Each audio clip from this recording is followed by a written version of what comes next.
O te whiwhia fo i e whaatalofa, ma whaafeiloa i o fo lofa, whaadulima, ma whaamaloa dule rei vanga o le fiafi. I se whaapoponga ma le whaauawina o le porokalame whaiwhaipea o le tautua lau Blue TV. Ea, ma le porokalame wa e tuli matai na i afiafi o aso te itasi, tauta iae, ma le malo, tauta iae, ma le manuia, tauta iae. I le aga le lei o le atua. I le rei fo i afiafi o le asolua. Asolua so marafara ma sina le rei o September. Lua fe lua se fulu ma le fa. Ya ma lo le folau, ma lo le fa toa e pe o le tala e fai le lau lua ma siliena. Ya wa fo i le dei aso i le anga le lei o lo tatu tapa au siri le langi ia i le teritonunga wa sau le va ana tiu tau mai le va ana tau a o lo ma wa lango le va ana fao a folau. E le soifua manuia ma le soifua sao nga le mu o lo tātou maturo i a ao la vea i ma ao whaola o lo tātou ma te sili le langi. Ia le ua fuai o no tātou wheiloa i luma o nuu a le o tu o nuu ma ngā whetau o le soifua. Le langi e mama a le o le taape o papa ma le loi mata malingi. Ia e whatu lima ma o wha wheiloa i alo i a duai. Wha malo atu sa mo le folau. Ia i le aso ma le aso ma tabai fo i le dei tai ao na le la se ia pa ia mai le dei tai mi ina ua 5 minuti o te ai le wha ia ma dou ia o te ronei ma lo lava le wha toa ma lo le pale ia vivi ia le lo do i le li oli lo uanganga i le tua lo ufaola ioi ma le tua ia nei pese ma whatunga wa dasi le pese fo ia le kalesia katoliko ke fia ia taimi fo i o ta ina fo i ona pota la ititi o talu markoluse i le tarimisa evi ilo uloto i le ali oli lo uanganga i le atua lo ufaola awa ua sila ilana au na fafine ua fa maua la loina. E manga ia upu. O vi inga mafatunga. Me se fo yo vi inga o le tua. Ma ia kalesia. O ira tau mai ai. O le tele ai o le olanga o le urupo o e lotu. Ioi. O le mana ia i o le tūlanga o lou. O lou fia i le ali. E te mana tua i lava. E tele male ano i o whatunga. Ia e pi ua oso maile nā whatunga i loto. O na o le whawhita ia i le tua. Pe a tauta ia e pe uli masao. Le fōlaunga masāvalinga o le aso ma le aso. Iyo. Ia awa o ai e iru matalo tātou te taunu ule nei taimi. Wa o tala le tusipa ia. E te lei loa le isi 5 minute. Iyo, o lumanai, e makua e le iloa, po le anga le isi 5 minuti o lo soifua ma leola. A wai mawhaina tātou plan ma mau, kausanga fōu, o walui Alaska, o walui Tupai, o walui Afelika, fuafuanga tangata. Ia, o le masinga fōu, o walui fea, o le kausanga fōu fōu poi ponga ai, o le kausanga, e tati ngao mele le ia tau te fuafuaina. E le ai ma sesi e tango fuafua se oki se masinga fo kausanga fo walu maliu e tautele fo ina ni vaenga fapea ai mai nei fo nga matatu porkalame fa mai o poe masania ile antunu na o se foe e fae e ile tau nga o se foe ai fae e ile tau ioi ele fai ao ele tu vai ia fo nga ioi wana o se ausanga ele tu vai Mafua isea, leanga o le tangata ia maana fuafuanga nga o le whaaporukalame.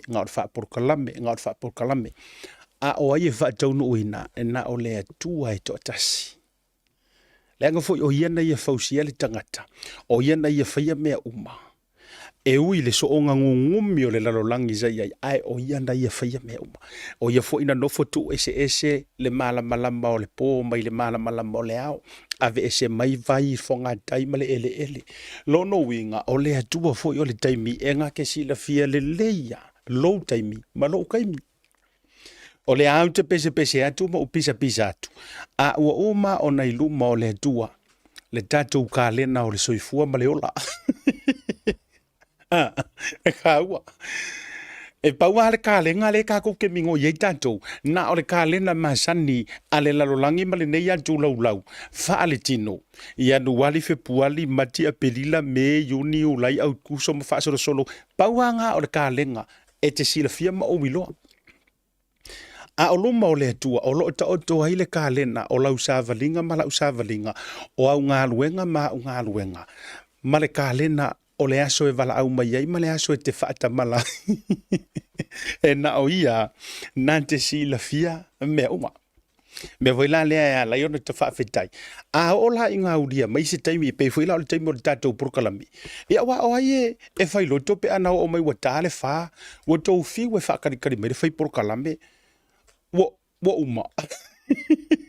Tātou aru ngana tū sao. E me to tupo le soifuanga. O fia wa ye ni ai nga usuar ka mai fa nga ruenga e lilo i mana tu o le taimi muri le o le a fusi ai le tina o le a fusi ai siana whanau. E whapenga. Le anga o mea o tutupu e istanga te ma futa mai. They've been through that road. They walked that way before. E le ise si e kau pule i le uma o le soifua ma le ola. Ai e tātou te le iloa uma le nā mea. Ai a whaila o le ua ulia mai ua se furu e ke ai le wha, tātonu a le wha, e mo mai ma le camera. Ai whawhiloa i atu loa ma le urupo. O whawhitai le atua. O le langona me e ma le langona whawhitai. O le malosi, whaafowina i le aso ma le aso. Au whaila kako ke me lea le ola. O tātou te me lea whaamanuianga o le soifua ma le malosi. Au fo tātou te mita tele ma o tātou whaualunga i tūlanga whapea ia. Leanga o le ua. Ia maua le avanoa tātou te whaafetai ai le atua. Ona o le malosi ma le ola i le aso ma le aso. Patalo fatula ia ia te auto umalava. Wo papa anga mai ale Blue TV ma le dei por kalame o le tau te ia shell tato por kalame. Share tato por kalame. Ia pauanga o la unga wenga e fai. O le si tangata. E nana musu e share. Ona o ma o vainga fa ale por kiki. Ma le ia. E le si tangata e musu e share.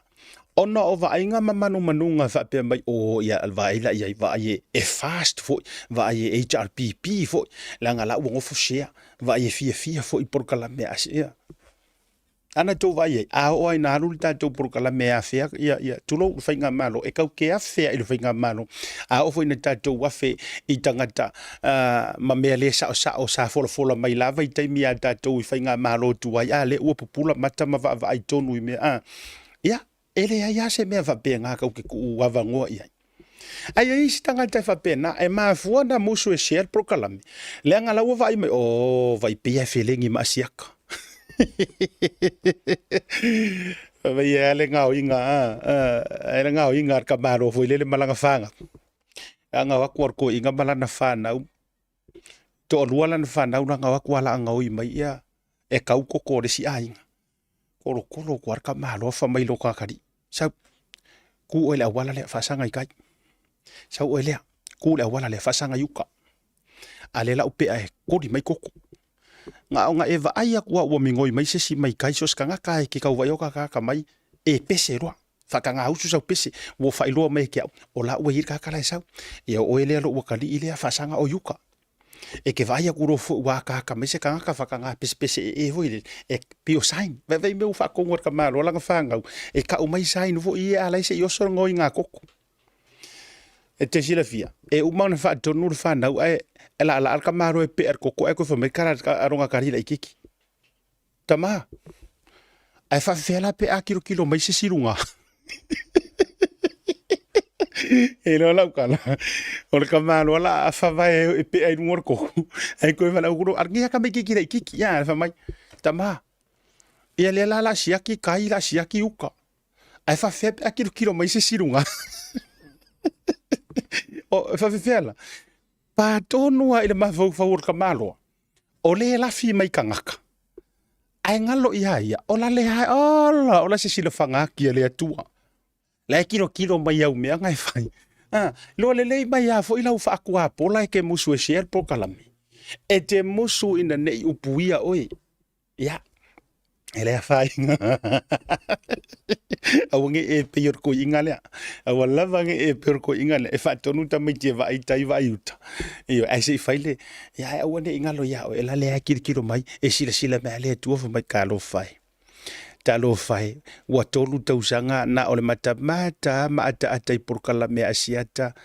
E io e vo e sa o le lei mea le fa mai asiata a e lipi ka ngoi share. E o fo i se like. E le te tano e like. Le o langa le on tanto. Takua, it's a reality. Kau ke kali e. But ole na tu rale o ka sa mo ai ka ko ke la walunga e se ya mangi me o palalangi. Ole a. Ole mea ole ola fa lilo. E top pa yari sa mo e mele ke loi. We have some best actors. O le mele da wai o sa mo ele a o le mele o le act. No way. O palalangi e matua e alua ile a onga actors. Le a onga fu ile acting e a o lau to become a professional actors.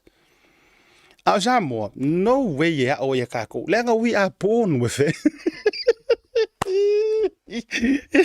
E makua natural po na ka ko ka mane o le me o le fa foreigner o le fa foreign natural ka masisi ava ai le la le fusinga oi. Oh bro, I like your show, keep it up. Kemina le ua kolosi ai ala fau. Ke mi ofe ole feiro inga la fusi ko lo siro ala fa ku so ma o ka ala fa pengi ala vo e ma mo yonga u ka dinga i runga ro ka ua ava e mi le popo ngono ka pa ku ma lo hauso ma e pokala me ia nga nga ko e makala vo ia o kama wow e tau va nga le Hollywood o to America wa tau na tau yo to producers ma ko directors e malanga mai nei Samoa malanga mai e su e lau Samoa you can find some best actors sa ole le ya si o sunga ya si o talava ole le hanga nga me ole share just press the share you know a vai ke kango share me o me ngai ke de kari kongo e ka share so mai wa o listanga ta o fie ye share mo me vale avo ye mo jokes vale avo ye ia asisiva mai ngai me o ka fo ngai pingi ka Afrika ko nga palalasi lalo ye ai fa ari mai la ko ia lan to vai nga fo ye tonga ta e ka share isi kanga ia e ka share isi ka sa mo a oi meu o tato por kalame e mawai e mata upu anoa e kausa ile a meu kongu e vange mai ai runga le meu e la e vange mai ai runga le meu kangaka fai folanga le o io e sa mala ku ai le vai nga fu ile la corrupt ya ai musu e share na me a don wele a nga mo oi a don wele a nga mo oi ai ke lo laukala nga e pressing ale share e kanga kaya nga moya. Share the love.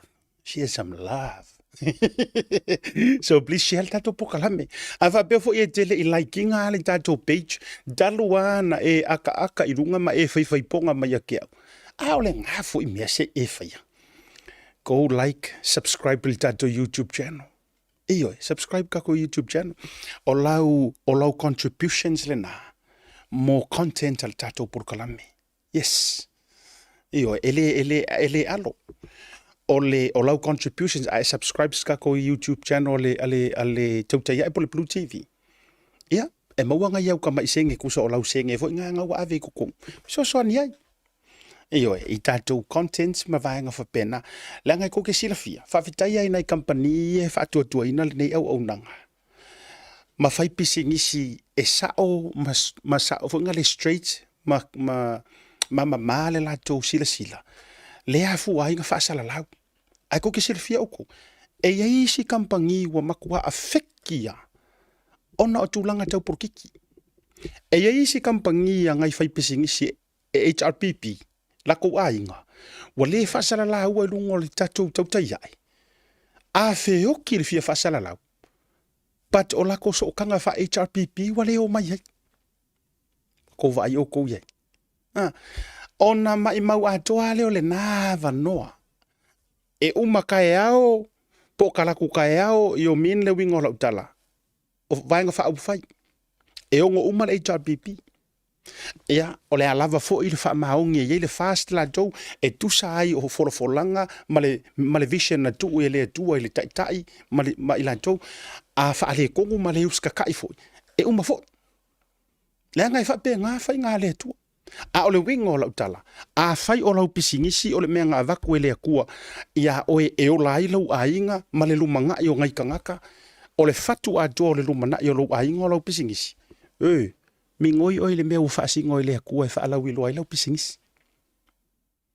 Leanga e umakunga maaliliu le au whai porokiki ele elea makangaka ia ua vevesi ai ia ainga mangu manganga o koso haku ia lako mea pio pio e uma ele ia sisi e kufa maunga. E maanga ia le amakangoraka ku arikau ke wha malo ai nana o whai atu. Leanga wo o mai adia wo ulangona ina. E yainga ia wo e yainga ia u fai pisingisi. A feoki fio mai fasala lau. Soli. Ai mo kwa fefe ya kuila epa. Ka ko aru ia fa penga. Matua fefe ele o fefe ele o li mongi. Ia ongi si vo li mongi. Ai mo kwa fefe ya kuila epa. Fa mai ia. Se ka ke vai fasala lau mai fo ilo asi fa pe mai e vai ka ko la wo. O tau vai o tau ia ile tu te ilo lau tala. E tau mai ina. O tau ma fau fa fai pisingisi. Nga whanga ngau uma mai a yaku ila epa. Ia, vaila leanga o roki nga inga ke a o nga, male nato mai na avatu ele atua, ia oe ale wa uma e nga, ole aka mai fai pisingisi, ole aka mai nga ngongo mai yaku ila epa. La me la musu wai fuai whaasala laulau o e pisingisi.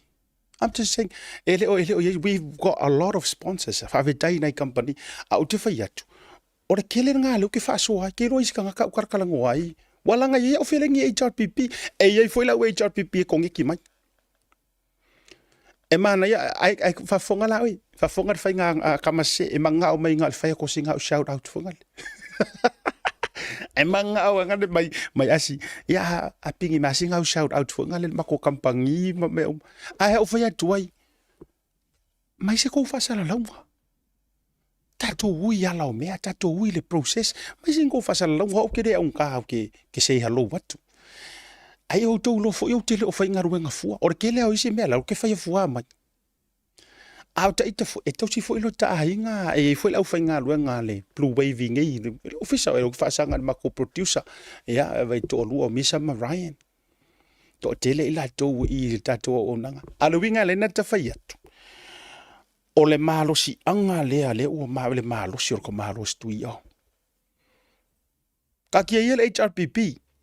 Ta dia le HRPP le ngora utala le uta whai atu. E le o toi iai ne me ta uoni followers le HRPP o iai.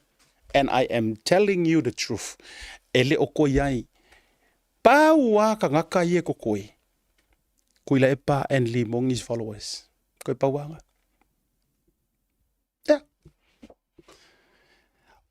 O lea ua malama isi nganga o whai atu. Leanga o lea ua malama isi tangata sa HRPP piua lia e lea ango in kangaka. Ai sa ango i mea whaporkiki. Parties. I have spoken to them. I received feedbacks from them. They love the program and the approach al prokalami. Au kangaka ngai. E le o fia i mea ko inga ma mea le ri urupopo o le. Eoi. O leo te maua fo i tala o lei nei New Zealand. O leo te maua tala lei nei New Zealand. Aor kangaka. O le makua le ko maa o le fonga fo i le fo ua o kiri whaarangolongo ia o le na tala noa mai nisi.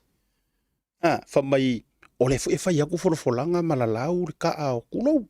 La lau ia kala i esko ingo vui, la lau ia kala ia pai ma la whai, la lau le kalo kanga o maa ua savea o ai lava.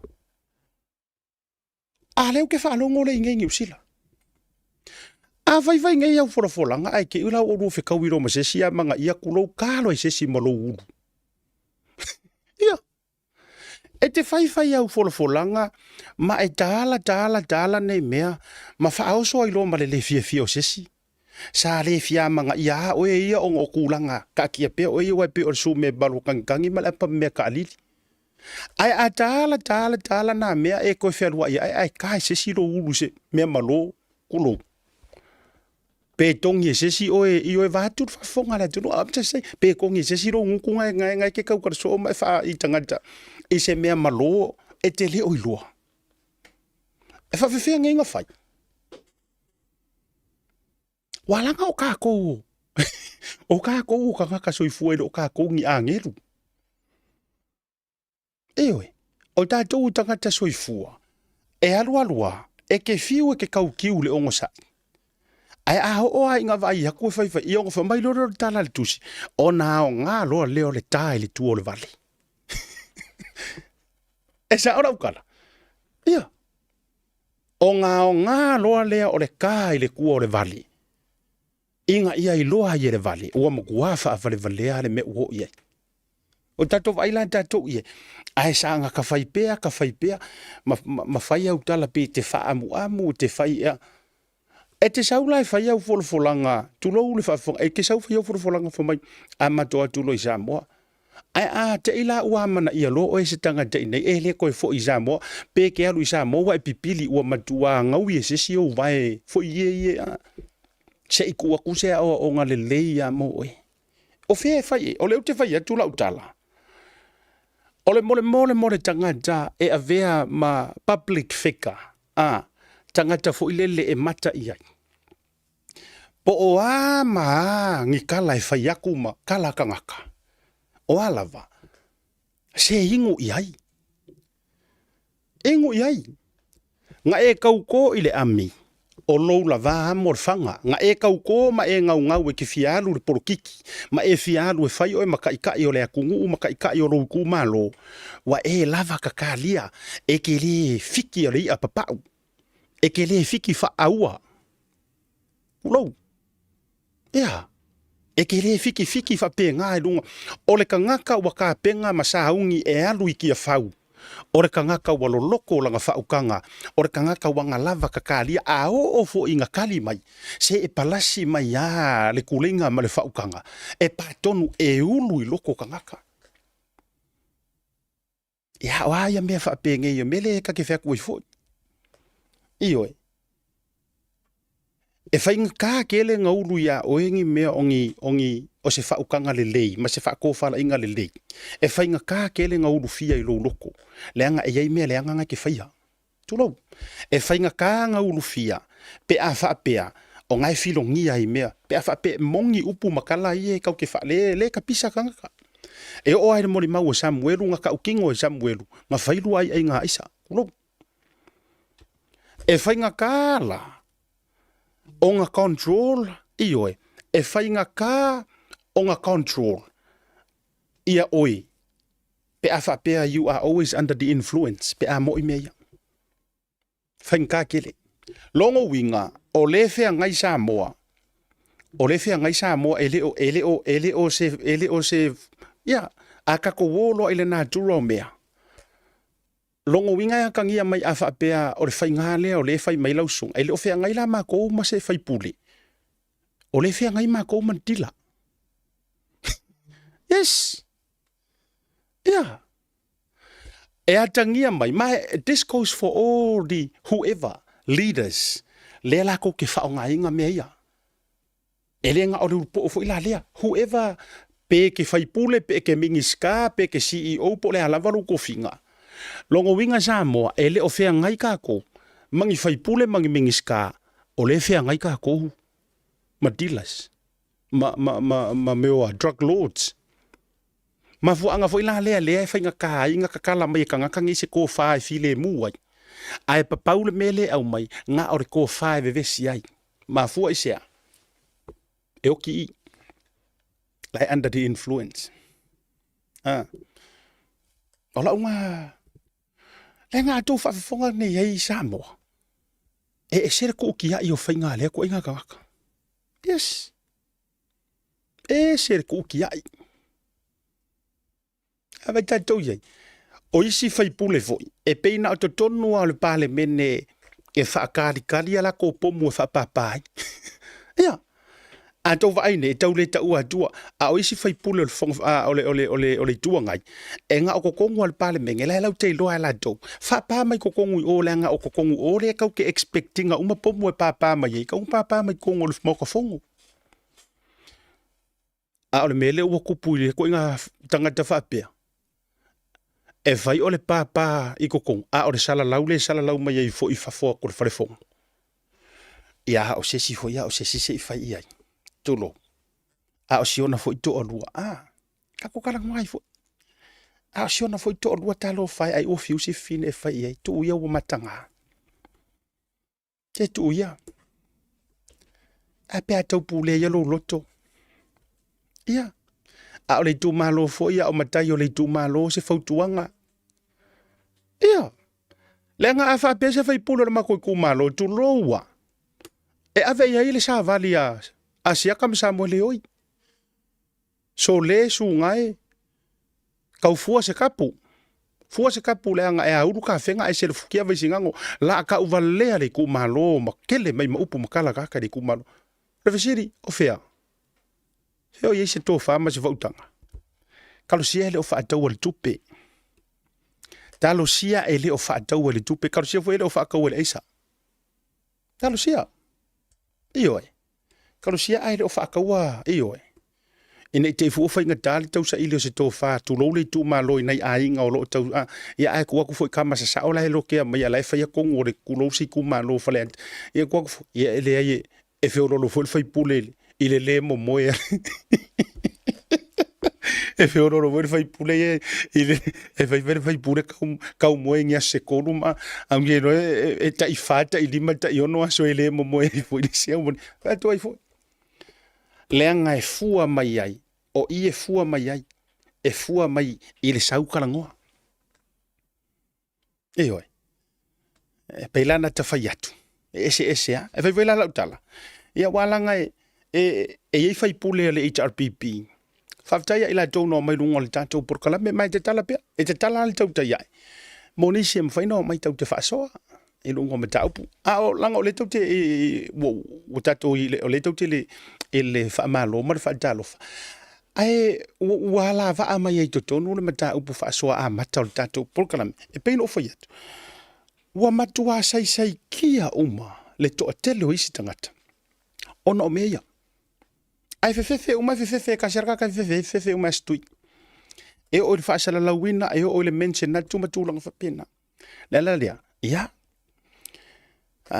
like share ta to pokala ma o ke polifo ia ele fa pe fo ya share nga fa pe o ka friends probably e te share o e foi te mo te tango o share so se vaenga o te langona o lo o ye se fe au mana ye mo moli monis o si kai mi attack mai ya o se fa dola utala o si tai mi attack mai ya o isi me o ke vai kunga I have no idea about it I meli mai kua mga kanga mai fa mo mo la siata ona tate vai atu tele ya o friends ma tele ila to e ma fa yana e help share ya o kangono kiriki mo se fasinga o fai kala mo po o kangoa kiriki o ki kilo kunga po le ase purpose o le me o kangono share pe tu ilunga o la ka news feed or however may attack me kanto lala na ato vai mai ona fo e fa pena maybe ele o nga moa ai au kango o mi share lo por information le la mo mi ele skangaka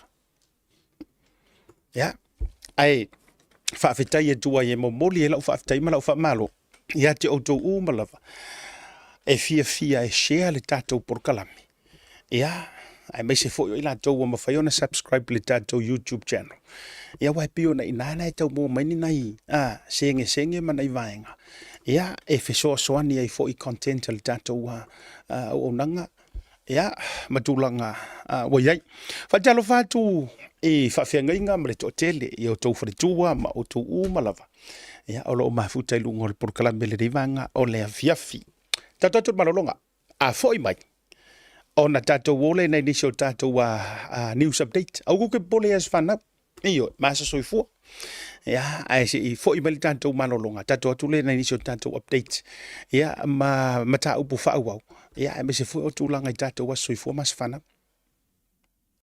At SMI Hardware, we understand the strength and resilience of our island and its people. That's why we produce our own ColourBond iron roofing right here on the island, using the finest materials and expert craftsmanship. Built tough to withstand our unique climate, our roofing is designed to last for generations, providing unmatched protection and style. Whether it's for your home, business, or community project, trust SMI for quality and durability. Our ColourBond iron roofing is not only strong and reliable, but also adds a touch of elegance to any structure. Engineered for performance, our roofing stands strong against the elements, ensuring your peace of mind. SMI Hardware, where strength meets style. Proudly Pacific, proudly local.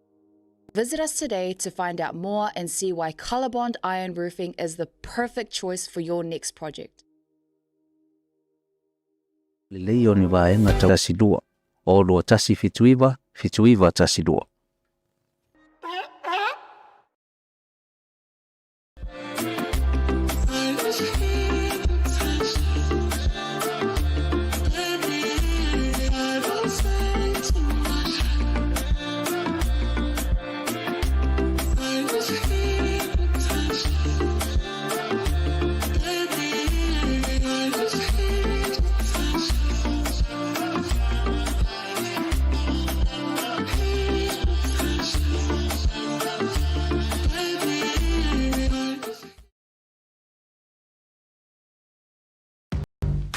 The Color Shop in Matavele can brighten up every aspect of your life, from interior to exterior. You can change the look of any project you have, from auto to home, around the yard, and everywhere else. Bring color to life with our selection of the best paint. Come check us out, because we're more than just paint. We got bush knives and a whole lot more. We're the folks that will help you kick that drab right out. So come into the Color Shop in Matavele. Call us on 25577 or 21527. Drop an email to cs.creston@gmail.com. Jebelo wajile wa tolu sifu malimiru chau chai dele tu la fa. Iyo au tato yai le amatanga o le tato wa borukalame o le tau te yai. Ia, mana I tato fa soa e masani yai. Daniel Antonio Fiamante. Asiata, si tato shout out to mo le tato food truck Taste of Samoa here in Washington. Oh, yes. Taste of Samoa. Talo fai. Here in Washington, yes. Afitai lau fionga. Yeah, this is a special shout out to the tato Taste of Samoa. Sunga ya Daniel. Yeah, fletua me se fo yo le tina matua na mato feilwa. Number 1 le Taste of Samoa. Sa mato yai fo ina il tato Portland. Il tato sisinga fo ai I Oregon ina Portland. Ya, okay la kwa ri wa uma be ai ri sort of run out. Ole mato sisinga fo ale. Matua run out ma tau mafana tau naktape na ile ngata fo ila ole Taste of Samoa ya manisi fo o tato barbecue. Creole sa ia voi mali tato huli barbecue. So ngar fa venga ya pen ya bal fritua ya ba se fo nisi ya o le uso io e sa ia foi na mana I fa inga Samoa. Alo la ve to a special shout out mo o to uma me se Taste of Samoa. They do have a website. Et si fo ia mo o to na America. Ya number 1. Le so si fo ila ngai ping ia fo ila barbecue o vaenga le. Oh. Ya au le leima se o te su ya mato watan tapu eno vetu le lunga langa I se tato por la berfa ingon de vayaso ai to fo email utala se na no fio fa so atu le taua I o vaenga nei Samoa a kongo fo ia kaua e avatu fa atu o lalo mo I lanto o lea e fuafua e o I kia fau pongi mfa maungi le lautango e fa leo atu le tu o lalo e avatu on behalf o le atu nuu mai ia I maunga kekele se I o se au piko I kiki. O la matou tu o lalo ma le matou tu ia malofie. Ia malie li o kou finga ngalo. So ia kou ke fai mea ika, ma so ia kou ke kari whaaka mai ki lea kungu. Tolo. Ia lava la tau tō wha. Ia lava la tau wha au tau tanga. Ai ia tauwi mea umai le ongo sai. maybe e ka ua le whaia ko singa ka mai le songa whaaku o lalo lea. E le ngata mo o tau o lo i to tonu lava pea o le pale mene. A o nisi o lo wha o liori wai le o koe mamau fo i le whai ngā pāro ka kele. Aua ke ngau kele matua autu lo tangata i le poto sala lau mau wha ilonga. Leanga maybe e vaku meanga ai le mawhai inga e handlinga le pressure le mele o le ika. Leanga ma tau te loa. It's a stressful la. Ngā luenga. Ele whai ngofia. Ai nga mang ele e kele i moe e ke ia e fiaru ki porkiki. A tonu wa leva na iau fuafuanga. E nana ufaya tu ma tau te le tau sula pe kau whaafiwi i a pai mala whai. Ai nana ufaya tu e whai am whataita inga. Lau wakua mingi skange ye lua. Lenga o mingi skange sa kele nga makua tu i tele i tala ma upu tangata. O le sunga lauli al mali e toa. O le fionga ni sa o whaapito. Le pale mia, ia whaakoru o kuloa la avatua i maolo. E nala na whai atu lau tala. O kou wa ai kalai e whai i ala audi. Ka ilo fo i kalai e whaakusa i lau sunga ngā kulou a le whai pule lea. A whale ata. Ka ilo fo i kalai whai i a o e po kusa makalai e la lau ngei. Aso uma. E la lau i ala audi. A o e wa ai atu matou sirisila kusa moa ua sau ea i se aso lea mingiska ma whaapea mai. Nga pa wale mea a kafe kauinga o lo usisia o ua o ilunga ai koko i lalo lo wunu kulou. Ia o kangaka lea langa mele mo kakaka ae. Mawai. E iai ea se taimi o tau whaafonga tu sa moa o makua si mai ioi. Ma whaatau tāta ngata ma whaatai atino. Pe whaatau matatao le kali mai a lea. Whaipule, kulou le whiongan mingiska. Ai kou ke le o sila fia le loko makua kulou makua mangua makua fe ai. Wa fe ai e fia ngau e fia pa ia ise kangaka. Le ngai whainga tā ua sau ai matamari anga. O ngai o ngalo. Nga a maka mai ai le i kule malo sau lava le madua whainga o tamari anga. O ngai anga wha o ngai o ngalo. Ai meise o tamaita o whanau teine.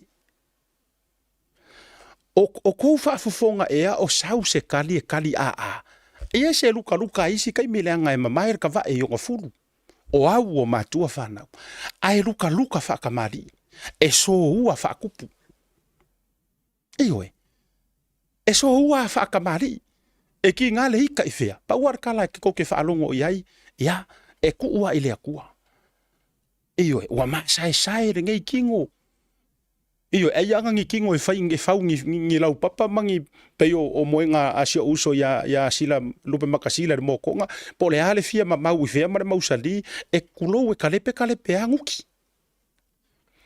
A o le tali o le winga le o te whai atuai.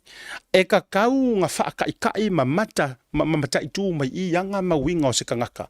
Ua ka penga e alu i kia whau.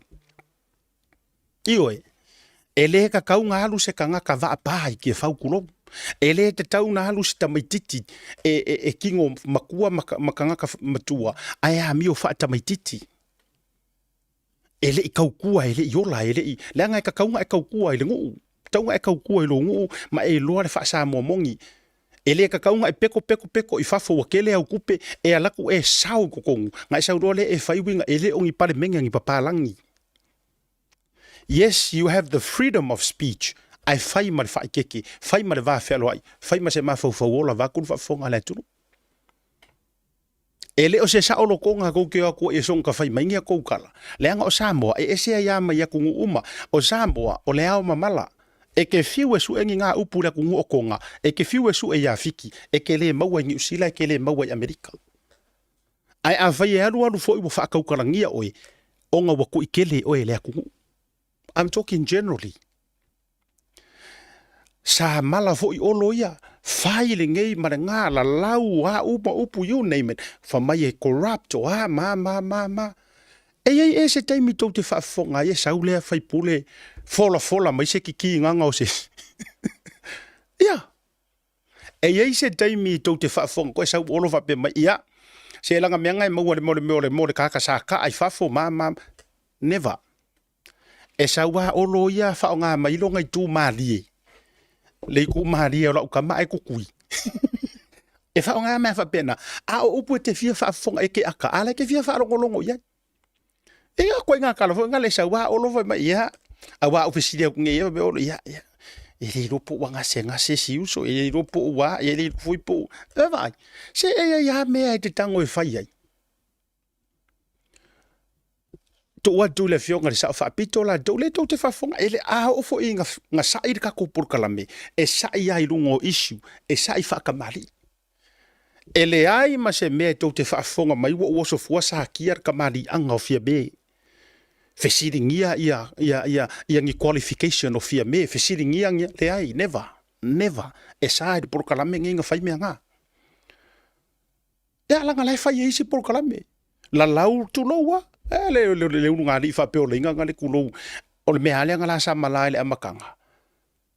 E la lau le valea kulou. O upu ia ngakarango ai le unga li. E valea le iskamaika pa le mia. E le ingi o nga failonga peo failonga o le la tau tai sili. O a uma me uma. E le ilua kai se akungu. E wa uma ngā yo. O kamali anga vavane ilunga. Personal life. Personal choices. O a uma mea e nga ofia mea le fionga kamaikai pa le mia. E malama masila fia ma nga oia malonga ainga mai e pele. A ua vavange uma ngi ka ngaka ifafu. Ese nga nasa moa ka ungo ko sila. Ese la me ka or fai por kalame ka ufaleanga. Ese me ta or fai por kalame e tala no issue. Tau te tala noa matatu tu ualalo. Le foi tau te vai eila sora na fi mai o foi le so. E ia vai ngau ke fesiringi ai. Ona o le tūlanga i le leo up to date mai o saungoanga e kakaunga a mai le akungu. Eoi. Ai a la lau e ka ngaka ia si a fionga le sao wha apiko. Kamai kai parmia. Tau te vai ea e saule. E saule fionga kamai kai parmia e sau wha mai. Ia kasi foi de ngari i kaanga ia kasi foi de ngari e le tai le kai leanga o tangata ua leva ona faa a upenga ina mo aso leanga fa pengi o aso leanga o aso iloa ai le kaukai e iloa har kaukai poko ia aso leanga o aso leanga o aso e palasia ku ile ku inga le ku o aso e fale kongu ai makau la pele ese kai inga leanga ele ia se akokoa ai e loa inga langa fa ko fala inga ile kai mi e saungoa mai ai ma fa pe mai ia sa mo le ku ue ia maule onsa maule ko vai se o bola vanga upu ia ele faingo fie fo ile tau ma faingo me o lo yai ia olea sau e oi ia ko per ka kala e fai malalau mai le matu valea tu pe fa mangalo we vai ka ku ikala ia o angi ku inga fai pule fa pengi ke loe o aska mai kikia o nga le ke lole le ka ngos ka mai kikia o nga e fai sanga TikTok e fai ese kala ia i fai pule le urupo ole ke lole le ia aska mai kiki poskin kiki fai ese kala e kalia ia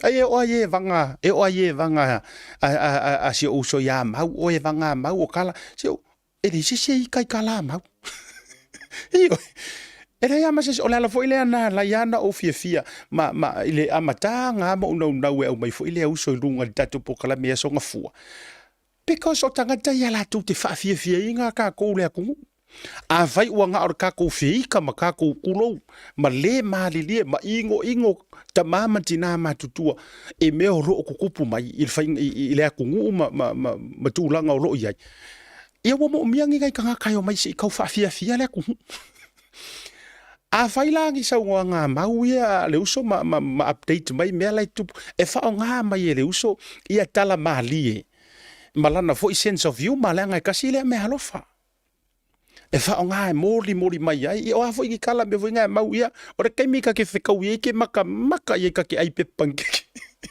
io a fai foi lai fai ko se kala ale tangata o lai no foi le tu malo se ongo sai engu le foala au o ongo sai a mau foi ko wa vango ko ke o mai ko ke karakala ngo mai ko live ngai fai se ka respect le ku Ioi. Sei kau respect le kungu. Kei roa e ka amilo mai John Key o pale mia le sikai mi ngai amaku o kilang. I still remember this. E ka amilo mai John Key ile Ellerslie. Le si poko nga fai ai mei Ellerslie. E ka amilo mai ai John Key a o pale mia. Ai wa ke ia John Key le fa ka lo fai ngai i public mai. Ai pakai mar fua moa maka fo ile. Tongia le palangi ka mai kiki. Ia ma meo le fo inge o le meo falao maka. Fōringa. Ei oi, pakai ke roi. Le ai mas ke vai nga o skula ki nga inga ka mikiki o fai nga skula ki el pan mia. Ai le ai mas e kai mi nga sa wa inga o fesiringia. Le ai ma ele i takinga fo ele pale mia personal. Nenda nga kai mi. Le ai mas e fa apia mai, oh, you kinda get it. You cheeky. Le ai ma le ai. You're cheeky, little useless. Le ai manginga mea. Le nga fu yor kamalo e akam le nga le ngo fesiringi a ko kala fa mai ko ke akama mai. Tulowa le au fai longa. O fe e la ko wakama mai e kau mi kai mai. Fa mai foi ko ke akama mai. Me foi ke ko fai longa. A le ringa nga se al pilika. Nga ua le loyo le vai Sa oile la unga sia mato fai fe au le aso sa. E longo fia har kama ikiki le kangaka loku e baby, still a baby ile akua. E cry, always cry. Lenga o kala ia le aposkolo Paulo. Ile o langa fa le nganga e ai pepe. A fou mer kangaka ile o langa fa le nganga marong kali ingo Yesu. Awe ke va ve ia le meet ilawa. To know. Ave ia ile sua susu, ave mua ia ile sua susu. Miki le sua susu se e loa wa develop wa molo kamalosi. Wa makanga kau kokolo. Anko foi la bor pepe. Ale do ai. Ka vengo mai la ka mo pida ilunga se fa kangil pepe. Le wa ya makangi. Nga sing kama inga. Fa penga. Still a baby. And I think you are still a baby. E ei fai pule ia. Pe o rolu po olea. You are still a crying baby. Awange koe ka ua maingi kou kaimi wa leva kongo le parmengi. Because you are still crying baby. Cry baby, always. E oi le kama kiki. Alu te fai atu. Toi ale fai ese kama kiki o se TikTok fo ilele ma. E karia ia. Ma fua i se a. Ia e pe ia kau sa o kala ia fai e ir ka kala fai o vanga mea. Nga le ua e afa mai. Lakasu le wari ia. Ia ngar fia paio kwa isa mo su. Oh, su.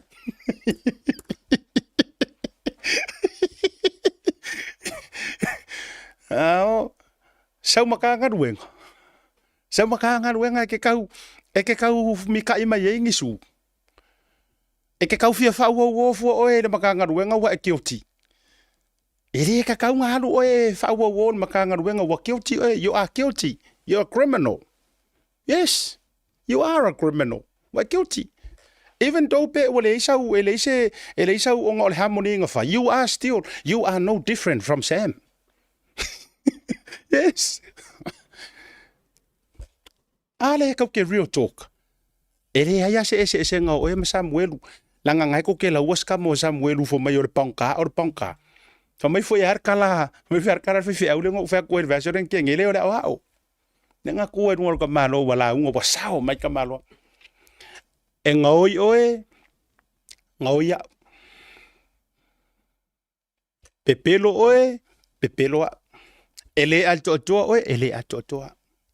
Paulo na ese senga. Ua maua oe, aele maua. Ole mea ngā le kupu.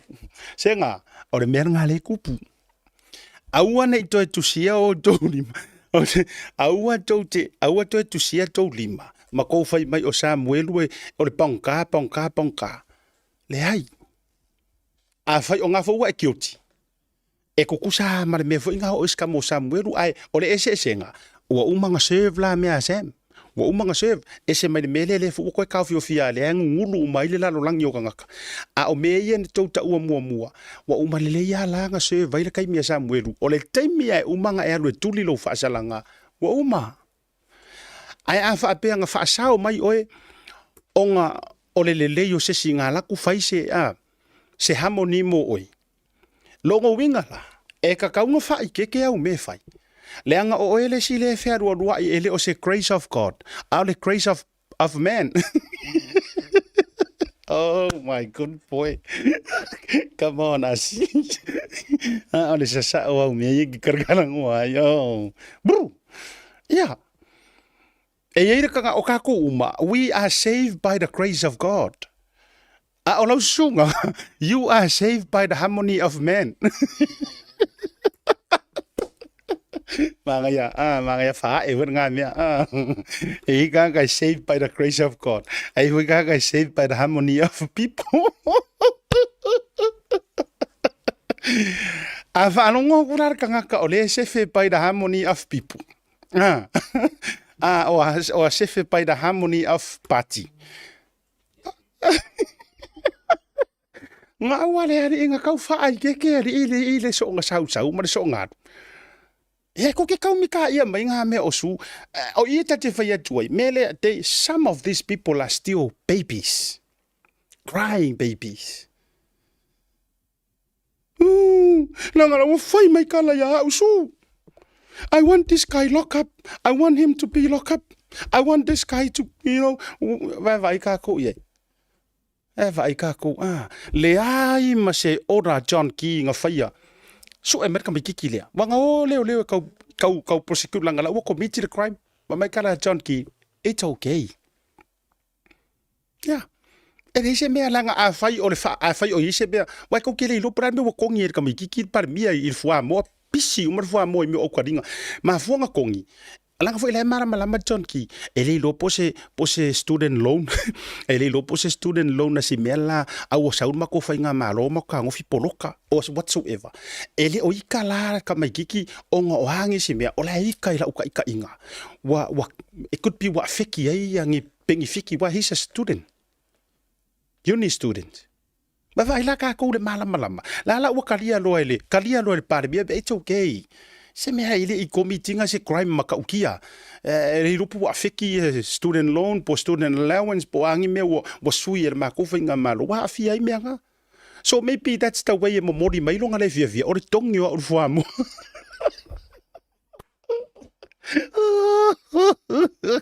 Ai ke rola ukala.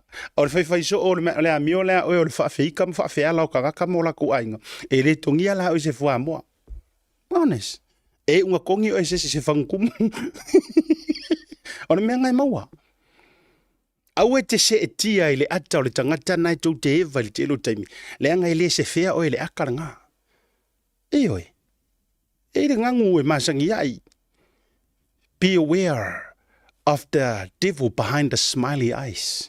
Oh, stop it asinga wila masasau ka wila loroko nga mea o lai e whai longa o kamala e oso fui mau mea nga. Yes. Be aware of the devil behind the smiley eyes. Or the smiley face. Awe te se e tia ele aka korkanga ngai ke rua e vai kongo o papu ma kongo ngofo ngai ke moru solo ai pe sau New Zealand. Wai ke le loha e ke koe moru aku. O nga sa oro leo whawhawhi. O nga kua ar whaiwhi aua, asi whawhawhingi. E piko ai rumar whawhawhingi fo i le isau nginga o le asa sa. Nga kua ai rumar fo ar whaiwhi au. God is good. Yeah. Whawhawhingi ringai, all the time. Yeah. O ili si asa sa. Koe kua mai whaiwhi au nunga, God is good. No ngar whawhawhingi, mar ngai por kasi ai piko mai ruma. All the time. No lo le si wiki engi anu whawhawhingi anu le sauso. Pe ar sauso reo vai man malo. Amale li lo manantu lili. Alu no ran whawhawhingi. O for fia. Wa ingo wa yel whawhawhingi mafang wa isi kanga. Tu ia fo eris. Ai tu eris whawhawhingi. Tu ia eris whawhawhingi. Give ile maka wa makua fo la la. Sauro mar whawhawhingi lo kurkai au. Ola se maka pongi sa lau kili. Nga kua e dunga fo whaiwhi au. God is good. Hiu girkiro. Wale lua, wale lea, lunga lo matua. God is good. Ave kunga lunga orfa vaving. Not this time.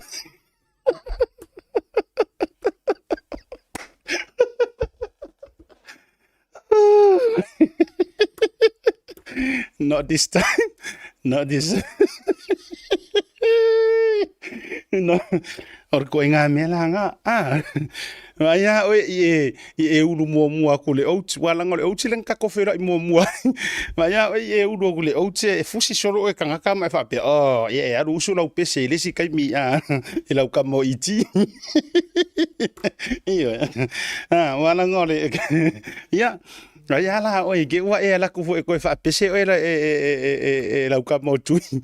Ya ke la wa fa pe wa se ki ya fo ile le fa pe. Oh, every day yo God is good. Ai ke ya o wa ko su me no bise angila o le fa fa fing. E pakka o se steak fo ile ring ai o ro manga nga sorry o nge misi ya o ko. Ya le tatu steak man ya le o tsi pos fa le.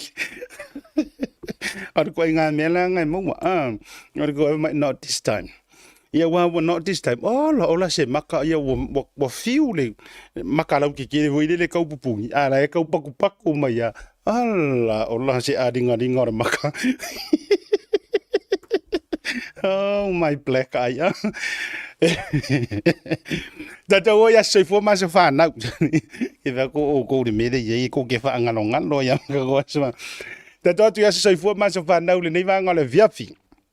Ole aso whanau mua. Ole ajoanga de whansu ma de tonu tūsanga. Ole tamaitai ia Charlotte Naseri Blaney or Blaney. Is that how you pronounce it? Yeah, mruia la joanga de whansu ma de tonu tūsanga fa mruia atu le ajoanga de whansu ma de tonu tūsanga o sia uso ia Gwen Charlotte Naseri Blaney.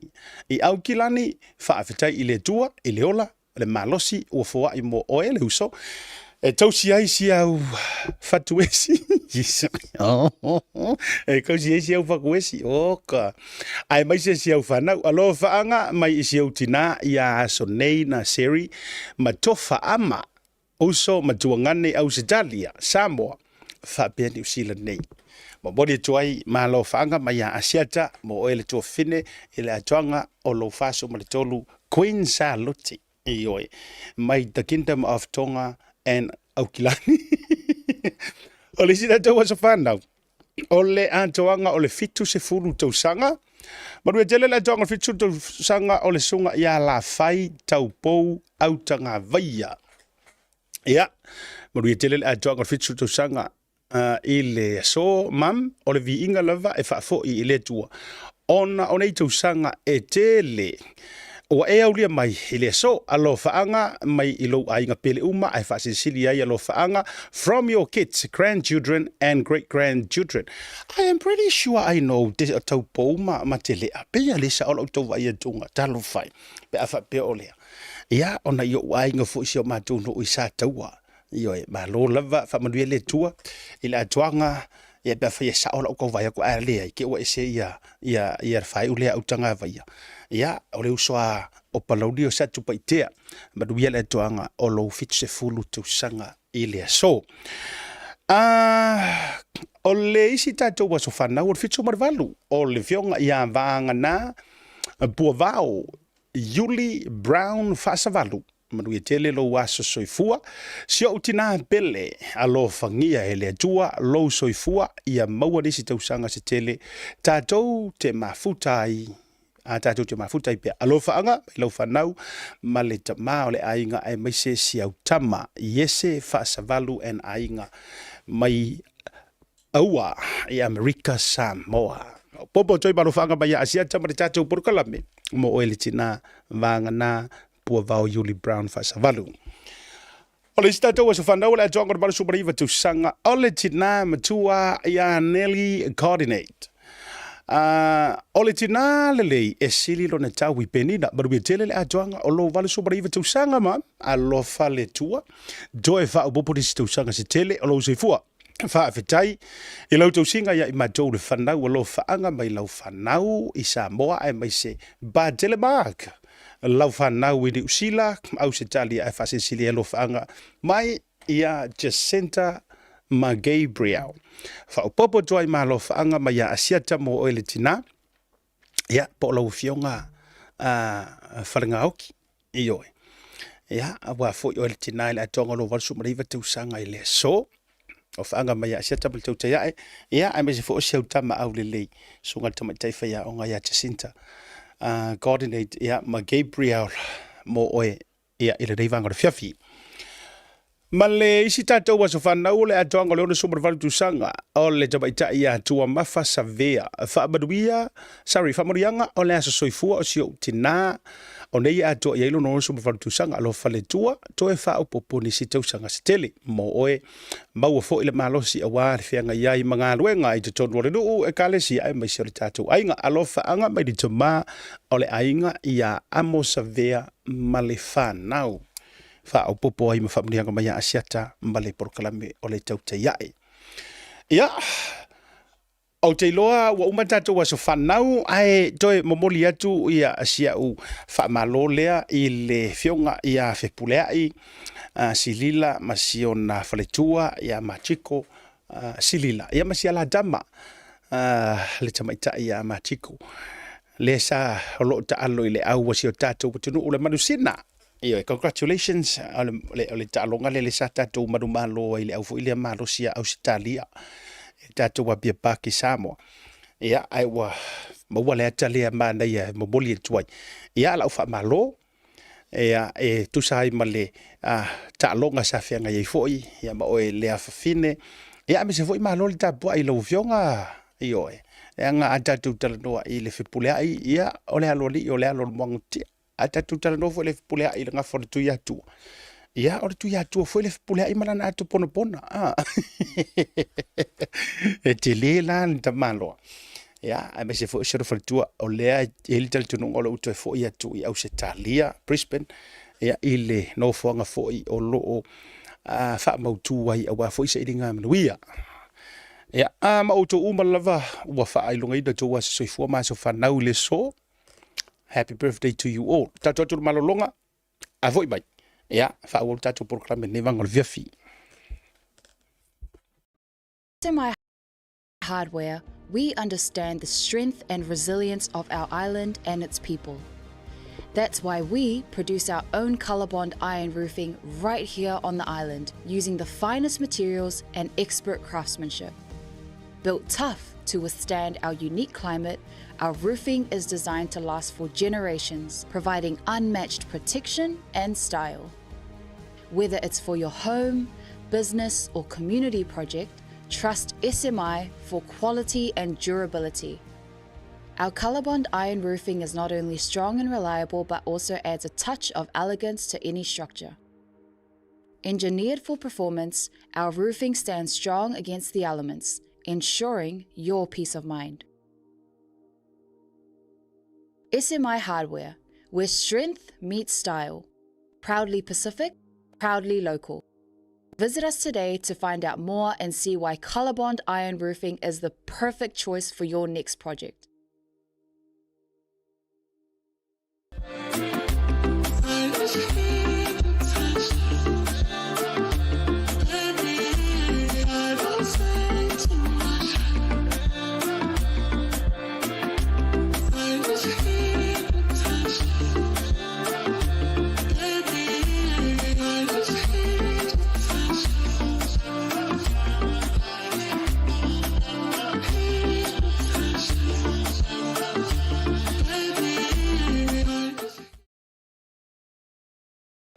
Talofa Lava. Tasi Market is here at the Mangere Town Centre, the heart of South Auckland. Ile ua fitu minuta uche nei le July 5 le taimi a mandou ni usila nei. Toe fa malo ma fa talo fatu ile tatou le vaenga le committee fa foi le fast supporters mai lava le tete fono ma le ofisa me se foi o le so upu i Alaska. Ioi, ia i Amerika, malo lava foi, mai se foi le uso mo lava noa. Toi fei loa ia ma le songa le return missionary. Elder Willisi. Ia por fa tu tanga ia sa fotu la fai.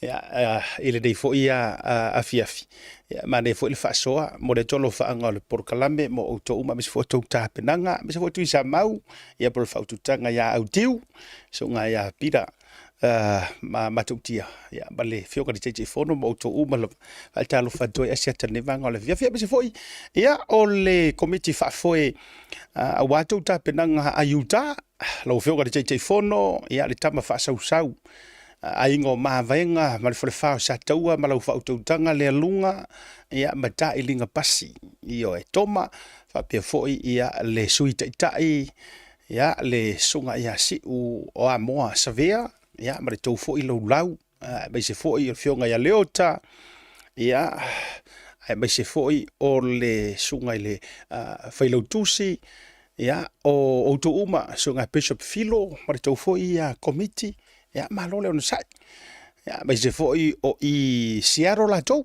ya fa talo fa tu foi committee fa foi I la na siaro ya o to le to te tapet na wa jalinga malo foi le fai malanga tu ale fa to le to sa mo tasi ya te fono ma le to lo fa talo fa tu asiata sau California ya o le fa talo fa la voi fa malo le fa to so foina ya be se foi o le to fitne ia maridoa ia se uso au lelei ia tu lai pa fa te sua ma le tau foi vaenga ma le committee fa tonu fa fengainga mai o tau lo tau la mo foi ta penanga le faingo fie ia na yo tu fa fine ia Belinda fa pe foi mati lango ma lo sir fa moe ia ai me se foi ia hani ma le vaenga nei na ma lava to fide foi ia ana ia pole fretua ya ana Frederick Monsieur Patsy ya ma le tele ya ma le tatou fatama ya ta vau mali io e petelo ya fa malo lava ya to ma le tele le to wino to suafa ya fa malo losi tatou mai Australia ya o le mea lava dasi Brisbane Australia ya le tau foi maftanga le te fono ya fa ilo tusi te oloa awo manatua ila mese fo yo sini o Victoria po Canberra I Melbourne ya mese fo ila Canberra ai o ila to ya na to e fesili mai so le fa pe wo melia tu o mata tua ni so tatu mitia fo to te ya kalo fa o lo te vai tu fa te tele ya to fine Anastasia o lo vai tu wa shele SSIG tatu ia wa vailanga ko ia yo le washel SSIG OLP le tatu ia la mana ia tu fatu ia tatu mitiaf a vai vo le ni tu pele to se bai o le tatu fa lo le na ia la walu le si tatu printing ia le sa feso tai mai nei fo ia to fine ia Rosa mis fo Anastasia ia o la walu le si tatu printing o le sila me manga ia o le o tu le sol tatu ro iselselenga o le ama wai mal tatu pulo o ka so le se pe was spoil le fo o tatou na I Queensland o le la ma wai mal tatou pulo ya awala na wo fo le tau ma fo le fana tatou ya fail tatou pulo o le tau te ya o le tatou ula pua ai mai se o le tatou mitiafu ya le la wo to fail ska ku oka ia onga wa sa o kala ko inga onga matua fa le tonu ngale si o tau uma nisi foi o le tele ia o lo talano mai ma message mai dia fa mai ia mo te mana na o mo te atu le solo lo se lenga asiata e fa tau ma se tatu fa talo fai io langa ke o mako va ve fa tau ma tu o fu ate ile wole sia va no tau te feilo ai ia fatu ia pule o tole na vaenga ai to te fa so ta il tatu le to fine Anastasia ia me se foi o Rosa o la wall of yanga I tatu merchandise ia ai fa tau fo ile sol tatu fa moi pe yo le se lenga to na to ila mre fa silanga le a o tatu ia ile vaenga le tau te to fo mai ina tatu update to fa mana to la so ta mo ila to ma la vai Queensland ni fa mo le utangia mai le nei fa silanga mo ila to o le play lau pant ma e fa so fa tau ma tu langa fo ile le yau o loa e te tau na e utangia le fa silanga le nei e taua mo o to le so ta mo la to uma o lo fai stalls ia po o fale ia fo ia whaatau ia tau o loa. I le ulua i sele-selenga, i le asonga fua, aso fitu masina o ke topa. Ia whapea fo i la leaders o au whawhiawhia uma, ma taitai o au lotu, ma mafutanga, ia o clubs, ai maise le committee ma malu ale tāpenanga, ale Queensland Fast Family Support Group. Mo le aso muli, mo le aso muli o le aso lona wha events program, lona wingo le aso ngafua. E whaia la le tau whono tanga le aso a taiau, wha mole. Tua tusil na uta uelua toso maliva Boundary Street I Beenleigh. Ia, a fifio atu o fisidi umanga ke ngofu maoe, e tali umantu lava, e Anastasia. Ia, male committee whaafoe, e lau ke karia umanga ku lava fisidi na, ia o taimi, o la ei, ia o au mantu langa nai te atu matangi ai. Ia, e te tauna e awai atu, I le whaamoe le aso a taiau. Ia awainga I heile koe whengu miai, ia male ne nefu solo. I le taimi e whaataunu ua I le whaamoe. Talo whaatio uso asala I vao, lalo whau, male tausile mafuta mai West Auckland, nei vanga foi o le afiafi marolo ni sai. O le si whasisilanga lea. O le whasisilanga lea mo tama whanau a le fioanga wa sau. Whasisilanga mo alo ma tama whanau wa sau, I nei e amatau ni usila po au kilani. Tolo sa mo lau whaafonganga, ai I le ava mare whaano alo mātou te talo atuai I tama whanau uma o si o tātou nuu o asau, o loo awhiwhio ma papa au I New Zealand Day. O le paialawa lea, a wale fio a inga masala whai, ma upu I ante oe le pule, o vai singano. E whapea o le awhaia le tātou mafutanga I le aso to ona I nei e solusu ma le valu o le masina le nei, which is o le asto na ile la sau nei. I le mota o tufunga Solomona tutau. O le atala no inai ni mata upu ua mai au na tapeneina mo le aso mo nisi o whamatalanga whaafso tai tufunga Solomona tutau ele numero tu ina tuilunga. Whapea foi tu wfono manu po manu ele numero utu ina tuilunga. O le no fuanga le nai whai ai na utu ina tu male address. Ia mo le si la fia e suli foi o le fioanga po o ila to uma mai le fioanga wa sau o lo inei. I au kilani I ni usila. Nei, ia, le tātou wa whasisilanga le natu inatu. Ia, a whapefu o ngai kiro mafuka masea sau, ia, muso kuai, I lone talinga. Ia, ile lato filo, inga le whaile stona nei. Ile asolo sumarvalu. Ia, ile no fuanga le na ua ta ua mai ilunga. Whafso ta ile numera ale fionga ia tufunga. Na utu inatu po ole sunga ia tu wafono. Ia, oni si tātou whaasilasilanga le ato e tu atu le teimi nisi le vaenga whai o le tātou proklame. Ai, la tātou me imai e winga le tātou nisi o tala oto. O lea ua whaitau atu fo I nisi o reporti tu ina mai Samoa. I le whamasinonga. O lea ua te pete ena e le sunga ia pokaki tu. Taga te tonua lea ua molia malokaina. Ile maliwa I o le sunga le malo tu lo fo I ainga ma pelenga. Ai mai seo se tasio tama mai le fioanga no fali. A le la ua tu la ilu mo le whamasino. Po le whamasinonga. Ia whipula I Amperosa Roma. A le la ia tangia mai. Ua matua te ena. Te ena umai le sunga ia pokaki. Ia po pokaki po tu la sil la e loa ele a tamafo. Ke enga ia lona iona molianga. O le la pe e folinga mai o toe tolo po atu. Ia ile vai aso fo o toe tu la ima toe to lau ile mata upulea. Ia ai e se ai fo ile fa longo tangata. O le wingo la utala le wo utango fa la tele ma e ui ele I maua sei unga. A o leke ke e pokaki. I ona molianga o le whasi o tangata. Wha moina. E ala lea I lona whaongaina o se la au malosi. E tangata valeina ini tangata po ni tamalo loa po ni tama se to o lua. Le tamale sa maliu no fuari. Ia se so o ila so sa. Ai se so o ai malitai au.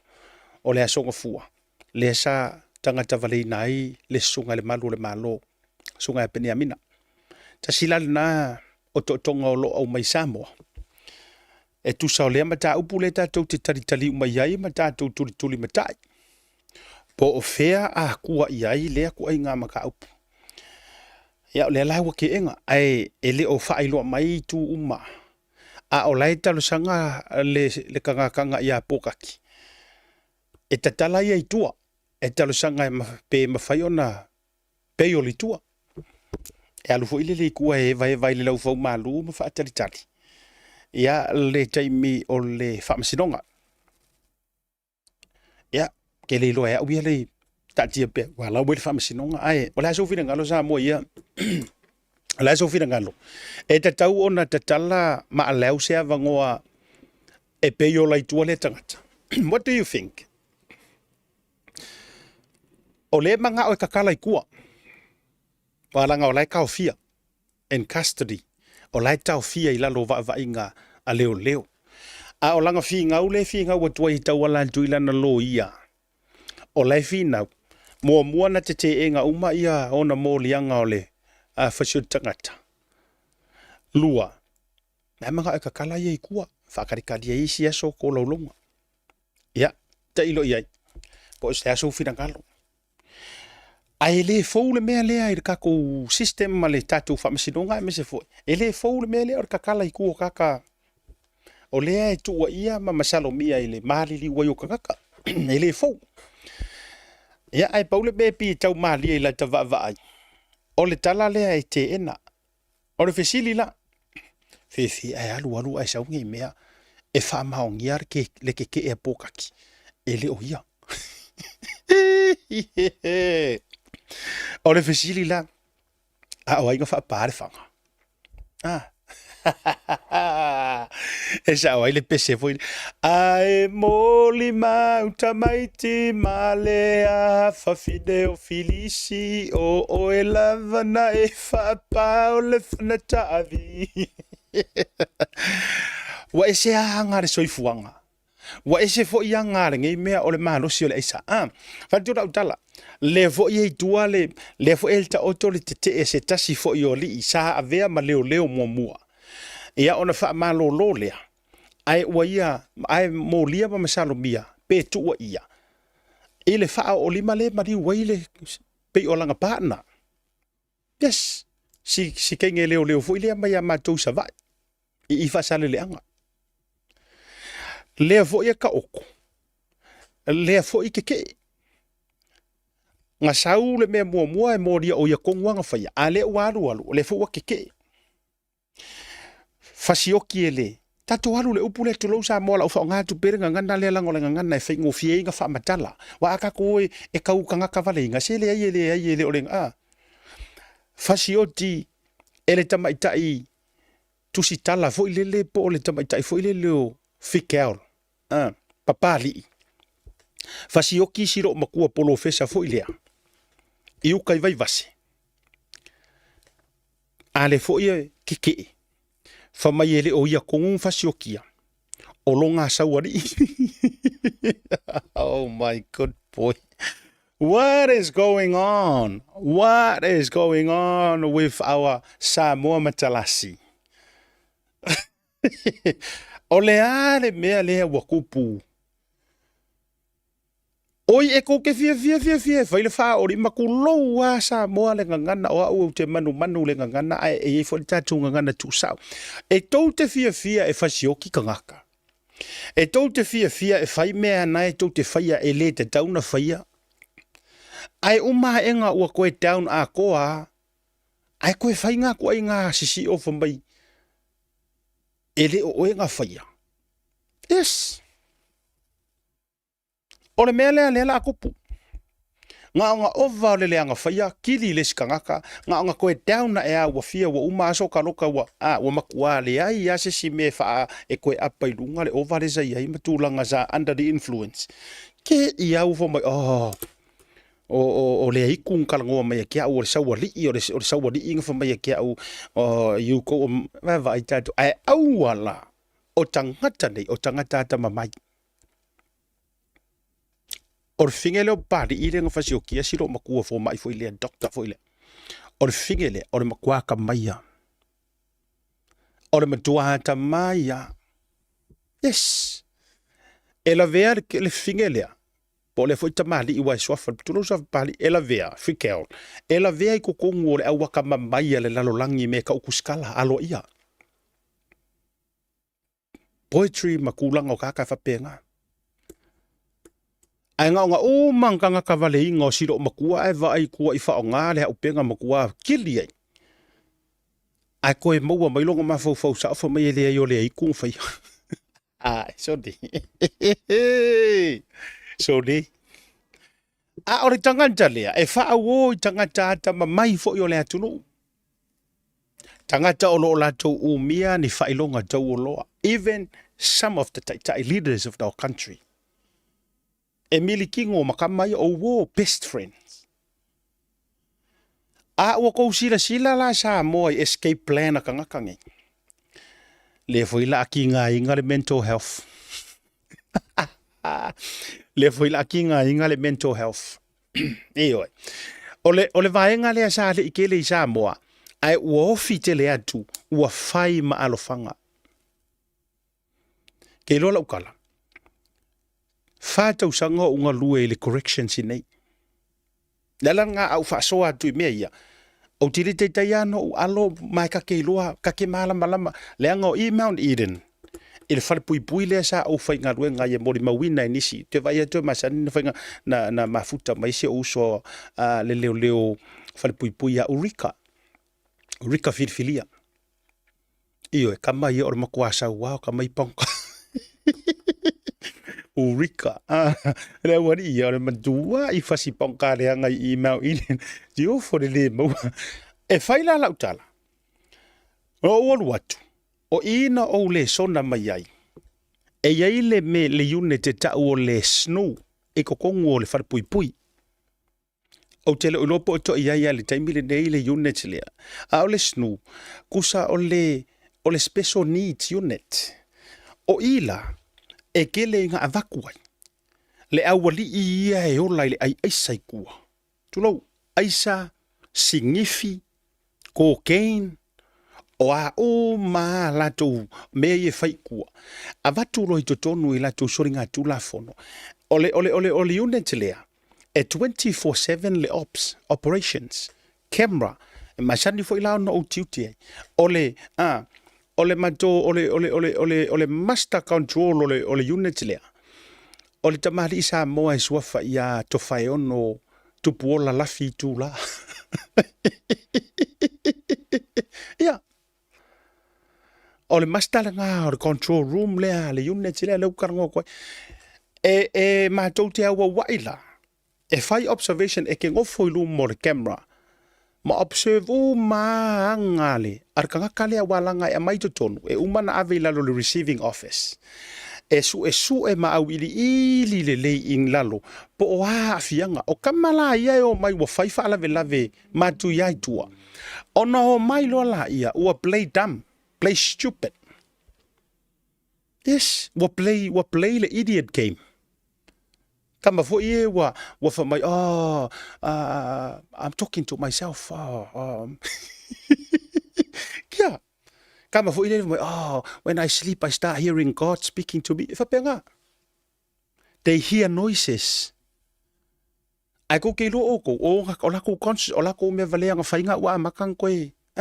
Wa koe haunted ai la ko. Yes. Ai fia ke le kamanga e o mai e play le system. I'm like, you know, I slept last night and I hear my grandfather, my great-great-grandfather, whatever, I got cool, yeah. E mafua mai, ua down le ova. Ua makua e down, ta vaisi ngano le ova. Leanga fo isa ka kui kingo, abuse, ka kui lima, ka kui, o hau matulanga, manatua la le ua avakua ka loka. Wa le ai mani na mea o toe fi taile kingo. Wale se ngā mea sa malo si ere kingo. Angkua wa whaasa. Wa poloka. Wale toi eise so o tanga I whala au whaasa inga. A mata loa lea ona saule mea na ta wale paranoia. Yes. Ua makua berano ya e o ai I kangaka e pisa hoi au kafa. Ua matua ese le tu ai ngā mawhau. O I ngā loa e whangau mai eiri ko ai ngā mangaku le whamai. Ngā whaakongu wa ue le iku. Ngā whaakongu wa ue ia ka ua I fua leo moso. Ia, tulau. La vea I fua leo sau mai afe. La vea I fua ke le sa kulou. Ia, le au ngā whaapai o le lau wao o le whaumui ngā kulou. Ioi. Wa kau fua ya kua. Kui mangua. Yeah, for my I was sleeping and then there's a man and came and told me that I must get up and kill the devil. Weva I ka ku ye. Yo le wale vanga fa ui asi ele tua wale vanga ui mai ngā ruenga ia. La foi la nga afa ye kula por kalame. Ele mala mai o ele ke kau sau mau fa ilonga. Yes. Let me sit you down. Let me put you on your seat. A o kalangoa kulai mea. Ele mala mai o ele nga ole nga kau faleanga. Ele you have no idea. Ila o journey ma mea nga whaau ia o ele akua. E hei ka kai mori mau. I witnessed suicide. Suicidal ia makangaka wa mali liu sao hang themselves to lower. Wa umanga ka ngoka hui mai hei ngā mea wa mea ngai kukupu kon pui. Ia na uma foi la ia wa mai leva no ia ti oe ete alua ye ke malolo mai leva no foi le nga ole tūlanga foi le nga kilo ima expose ilo tangata ele o kulanga kukupu ia so foi so ia na ofa mai foi la ia leo o haso ke aru ke li vai ma kau koe relax lo ma fofa langa o mea nga kilo ai aluinga le no fa tu lo tala le wa mata na ofia tu le tu ai nga ta mai le ka mai le u ma enga wa vi foi matanga te ta o psychiatrist yes o ulis kanga kai ke le ngo ka kangu fa so ka psychiatrist ma ka fa penga e o ku se ikau se ko kau va ili ma fau tu lo ma fai ai o tangata nei le nga o le la jo mori mau fa mai wa fa kongu wa we yeah, wa fa kongu wa lo great grandfather for my get a bit your time too my vai ka ko ia a o tua pata tua na mea wa le joe ulanga le aisa wa le joe tu ia le tino wa matua o ti a toa uma melanga ya la ingoka aka pe atava va ia tua tulo ele fa aleanga inga lenga o le system o ngengi usila tulo o le oki o le system when it comes to the law ele system mangi usila I meia yes le la foi le ko ke vai nga la ko kongo le panka nga uma kuri lang koru masinga ko sa fa for entitled le walk to freedom o le walk to freedom e ki sa wo sengi la ku penga ke la e o le si panka ya nga uma nga kuri lang koru masinga because you have to be inside for 3 months in order to entitled the melia nga umang kuri lo koru masinga e sau ba wa mai la walk to freedom o la pengfiki ia o le singa sa wa cashless ya ki nga fa ko asavari mai fa fo Mount Eden o le lika mua e cash ai ingu ko pu e ko nga ko ave ku ele ai ma se ngau makau nga o le ngau fia ma fu sia e o ki system le law system ngi usila la ko every lawyer ngi e ke ro fo il tato por kala mele so lulu a so tofi wala fa la tele sauni a le winga le ala ina fa ya tula utala o excuses ma alo fanga ia le wa makanga o kuisa mo ya ka ko system onga o le alo fanga mai le finga o fa salanga ma sori nga kula fong ai mo musu e kulinga la ko me ta le pese ala ka mo sori kepa a wora sola umi ai o mai o kuri ko mea ai wale ai nga kuri wale vanga uma nga mau wale vanga uma ko mai le ko fefeo ai sa loko step to freedom yeah kama nga fia ke le ia la uri ka mala I understood le system le correctional la gala le idi si talava de ai e makwa ke le lo ka mala anga tate mala uma I tulanga tau corrections walanga or regulations ma mea uma ia follow through ai le ka ko corrections I Samoa o le system ngi usila ma uskalia lai tau mafai tau run nai ale ala le winga le no foi le nga e pe o te ata o le ala afai mafa mai malosi le mele Ioi. Whangai le li le sa leo leo. Tu lo le whai a whanueli. Whangai le li ngā longa ko alua po olanga keingi. Oki. A le uma enga kula ilu mar whamsingonga ai ke enga whamai ele inga ke enga. Fasioki ele finge kusikala lea. Fasioki le siro o makua o le fomai o le profesa. Sasa pese sa mala po le ale upenga sa whaonga. Tulo. Nga vai ka ko ia ko inga. Ai a fua ile nature o le ko inga wa inga ai. Ai sila ngai la pe atu tuli matai le motive o le crime. Ma le nature o le crime. O le ale motive behind le fasioki o lo makua le. Ai a kilo fo ila ma au ili le nature o le fa soring o le soringa kula fongo po le fa onga lima. Soli. E makua criminal mind ar kangaka. Yes. Sick mind. O le ale winga o la utala. O vese me umanga fasioki lo makua. Alu e vai kua i loko fanga. Ioi, e vai kua i loko fanga. Breakfast ai malanga friend. Fako aka wele me lea. La ka kia i o vai vaser ka kanga o kiria. Tau sila mai sa mo, that's criminal. That's ill, that's sick. That is very sick. Sickening. Yeah. E nana o vai atu. Lenga iei kanga o nga kukupu o whaala lave wera pe o se a whaelengo, o se mea na pai valea. Se mea whaelele ele i fuafuainga, po o se mea nga fuafuainga. O le mea mua ele maa fuafau or kangaka. Ai mai se ana i tatou tangata i te whai atua i nei tangata le tau o loa o ngai kangaka fo i a ua pai valea ua mao se mea ua oki ai ma e o fo isi so le o le mea mua ke whai nga e kaungu ua a ele mua ka uilo ko lua pe ka uilo i lau whaife au pe ke haru sao hao e turn in yourself. Yes. Who does that? O ai se kangaka e whai alea mea o le umanga kili o kangaka. Whaka oko a iai longa kuloua. Fata oto ia ilona fale ai alua wevanga pei e ke le popole e pei kuloua e pei o le mei kua o role io e pei o le moa foi le pole na tongia e kua ko fale ka kia ia la ia langa e tahua nana o fa talanoa tu meia leanga e alu fo i ngei fai nga ma fau fa mai ua kau unstable ua kau mental ua kau e alu lava e uma enga e sao mai ai le ula lea. Kusai e avaku e kaloka ai ana tupu sa moa le tunu ana tupu le mea lea o se lo makua po se kinga e le kau o loa. Ana tupu le faala velave lea o se kinga e kosi lau paongo e la langa fala o le au makua uma le au se papa fo ie e le ai ngi fa ilonga e le ai. E le ai angi nga e kau fa makala kule ai kosi. E kau fa makala kule ai kunga musu ia silo makua le. Kasiar kala leo kasiar kala kula fongo. Pero. Ai tari tonu mai.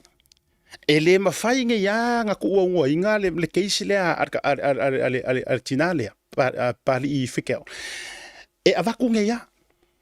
Leanga o kangaka ie pahai ne whaauofo iai. They are powerful people. Yes. These are powerful people. O kangaka e aka mamai e iaia la kukupe e whaawofo I kangaka leo umia power. Because when you have money, you have the power. Oh yes. When you have the money, you are unstoppable. E la leanga lengi wha merkala kuspa I kala Yesu. Wha mai o le wha vaelea the root of all evil. Me lea ka oro laste kupe maro ngau. Lea la whetula utala. Tatou tutuli mta ir keis lea. Lea ngai kasi lea keis. E vange I ruma le meo le wha maongi o kangaka. Aka mamai makangaka powerful le kua.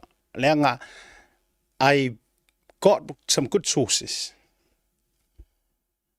E makua powerful ai si kangaka ia e wha uo ia finge lea. Yes. Te kako kurikuri makai la. Te kako kurikuri makai. Oi vela Samoa, si la vola se vetu la utala. Fa fetai lo ulo toile tua o faile nei fasoa. E ma fuo no fa yatu. Fa kai lo ulo toile tua. Le anga ye le kai mi e koe comeback ma ye le tua e koe test oi. E koe test oi. E ye le kai mi e sau vai. E loa ua lava nge e se si fa ali so fa fia poko I mea le tua. Aua nge I fa alia so fa fia poto I mea le tua. Pe ke fai mai ngei ia ke au o lo fai longa o le master of master, you are the doctor of doctors, you are the professor of professors, or whatsoever. O kako uma o vale iluma o le kua. Yes. O le kalanga kuspa ia ere o se kala asiata. O le poto I lalo nei, o le faa vaski nga iluma o le tua. O le kala kuspa ia. Poto I lalo nei, o le vale na iluma o le tua. Le ala le winga o la te tala. E kasi a le ki o le poko o le fai mai e kuspa ia. E kasi a, le ala na ala ino o te ata u tangata ia lau valea mai e kia. I laugh at you. Ia. Sa o le ngangor kam, I was laughing. O te ata ia de o do. O e fo ile te fia te lau le valea o le si tangata. Ha. Ia. O ke akama ua lofa ia ke oe. Po le alo fa'afia poto malo wata mai. You are nothing in front of God, in the eyes of God. O le vale ilu mo le kua. O le kau ke vale uma. E sili la lo vale ilu mo le tua. Na ilo lo fa'afia poto ilu mo le tua. Yes. A e kasi a lo failonga a e maua. O ngā avea loa lea o e makanga ka poko le kalangoa mai le tua. So o ke le popole la pe a kalangoa mai pai mala fai mala mai lo valea. I don't care. I don't care about you. O ke le pole ya oi. E kasi ale mea lai fa mai le tua ya ngā fionga. O le failonga ngai ke maua loa e poko. O lea. E se sior kako por kalame kango e ka umai kia. E iro qualification lai ka umai kuspa ia. Pauanga o le mea lai fa mai le tua. E ke pasi loa mai failonga loa e poko. O le matau. Pauanga. Ngā o ngā pauanga. Kuloa, kuila epa, fia me, o kou uma nana o menseninga lango kai ka yo le turu. Kasi alo qualification lai fai mai e kuspa ia. O le matau I lea tua, o le a matanga lea, o le poto. That's it. That's it. Pawanga.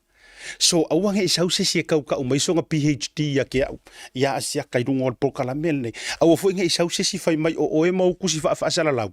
O nga e pasi mai lea malea you have qualification esa oi pa kele mo se pol aki ko po rubbish.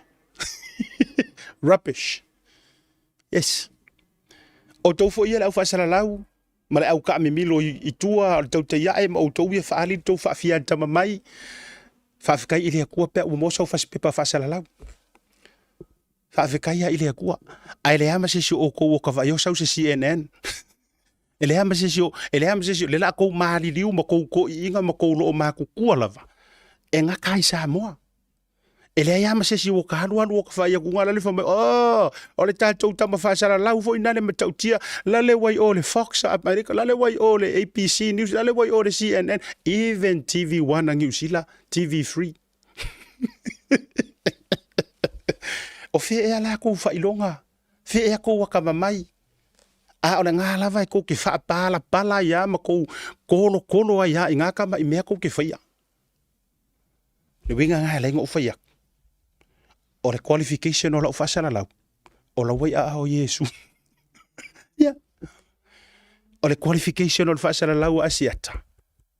La heka aki e lu morongofo ali I o lea kua. He qualified me. Yeah. I don't have to go with mau rubbish e kau for mai. Oi aveng kou kosi fem kou kos. I o la leo ngai avenga kos. Ai nga faya inga kuila e pa ia la audi. E lengi fa ilonga o la audi. E pakaku wai kanka e fa mai ia ka mai. E poto. Can somebody tell me, explain it to me, what that means? Tolo, I have all the respect I whaiwhailonga. I have a lot of friends. E asaungi. A eise me e unique ai le lo ia lea. Lea ngai makau lea kua. E makau kama I lea kua. He's a God-fearing person. O le makau le kua whaile mea sao e wike whaia le mea mangaia. Whaile mea sao. Le na lea leina o whai atu. O le kaimi fo ia e whaanguku lua ai asiaka. O le kaimi fo ia e kokongi kupe ai lau whaasoa. O le kaimi fo ia uke kari yanga ai le mo le meole. O le kokongi kupe ma le ola fia ola. O le kaimi fo ngā e koe have ese e le qualification na. And I am well aware of it. I am dead well aware of it. Yes. Le la nga le la ingo fa yaku fa pe ma la fa so. Le la fo nga au fa so aku. Whether you like it or not, you will still watch it. It's all kala. E o my enemies, even my enemies, they watch, they learn, they listen. E o ka kiro ka kai ko mo mai runga po kala menengi. Makanga kai ko mo muri. E ko mo followers aku le pa mali mongi. I have respect to la HRPP. Langa ke lo. E ai HRPP aka mai fo ilele issues. I'm talking about issues. E o foi la fast. Tu no, e o foi sapota sa le fast. E foi le si fast nga ole haru pungo war mele fai. La le wingo lo tala. Ki nga i loa o lau fai pule e fa ngu lua, ki nga i loa o lau mingi ska sa mar ko malo o makua fa ngu lua eli aulo ala ki pungo wa. You are just no different. Makanga kai follow ya kuilepa. Ale o fe. La. O le taimi fo ia la tau te vava ai mai ai, ua matua ki fai lalo le tau te iae ma le Blue TV, o nga ua ola le makau, le fai porkalame. O ke le ako koa, I am no saint, I am no angel. I am just a person that tries. Yes, I am good friends with people. E le fa pe ai lau ke singo pingar kangaka. No, let me get this straight. Let me get this straight. Awa foi ke expecting Tuloa, awe ke expecting. Your enemies will be my enemy. Se fa kula ukala lea. Fa maruru kula fa. Awe ke expecting your enemies will be my enemies. Nanga mafu se fa tula utala lea. Ele por kala mel vasolen te nei sau mai lunga ia. Sau mai lunga si tamali ile ya Ken ai ono. Se fa tula utala. I don't know him, to be completely honest o ke le lo. It was referred to me by a friend ngo ko sa ilia kuai. Se isu e mengi ngai kanga kai o mai runga Pokalame, because the idea of Pokalame e sau se si representing a maile Democrat, sau ma se si representing a mangale Republican. Ai failor ka ko fa so ile fa se debate. However, wa le mau mai se no I later and apologize mai, and I must say this fa o mai fa manianga ale to fine yala nuola. Ona wa le fitawi, and I understand lenga sa last minute le so ta ia diala no le pe no fa yatu e ile tamali isa tu e saulunga ia ole fe pa ole fitawi alo winga la lenga o fe ku example ole melia lenga ina u au mai lunga le sunga ya ken ai ono o kele ma sang ya ken and referral mail tanga ta ya fo mai he will be a good man e saulunga walanga o ka ko uma e kele le au supporters ai ka le se sem fenga saulunga e fa so right. O le mea la ua tupu, wa vai atu. O vai a kori, sorry. Wa le fia i mai sieri au ka fi orka ko Pokalame masangi. Wa vai a kunga, wa sa so nga wa fai me makala ma ya sa le kakau nga wa kua ke ni lunga. Le ai, fa mole se fa maria ko finga ngalo. O i ko ke lo ai. E le ai e se fo ia siata, malia ko finga ngalo. A vai a ko ke le fia ia ken on a personal level or personal issue, please. Please allow me fight ka ko Pokalame. Lenga ana sao mai lunga le sui fo le Republican. Anga sao lunga. E manga ya la ka ko fe kong ya. But I'm sorry wale ya vango mai lunga ka sa ka sao lunga o mafu anga le short notice. Lela na le to vet fa mole your enemies are not my enemies. I don't see the sila fo ila le fa tatal noanga nana to va ai lenga yele kai minga officially na fa alua officially sunga ya ken au maingi va henga ya e manga ya ia fofuanga a kamela e winga immigration amai I know fa longo tunga le tali le tamali e le tali mai ya nai fofuanga kamela ai tali mai e pe ya tangia mai ele fia ya Donald Trump anga ko fa fonga man to repeat le officially of adulo sunga ken ka kia ia la wing o Trump ai mai pengi mea ngai por kala si ioi le lo winga le no over tu le vai nga le se ka kau foinga ka ko manga fanga fa le le mata tu fitu tu nai ele fa pe fo ile le a me la ele fia le ya ken nga expect le ma o ke le fia ku ye no I don't know the man pa wa la unga luenga au mai tanga tai lu ngor por kalama avele io tatu fa fsiti o le la wa to mo le ba fso ta inga male to fine ya la nuola o le o seto le ya e mo wala le ava no ile so forele e fa tala no ile le la na pitola au a foi va nga foi eu Ioi. I already declared before. O te whaia tuaila utala lea.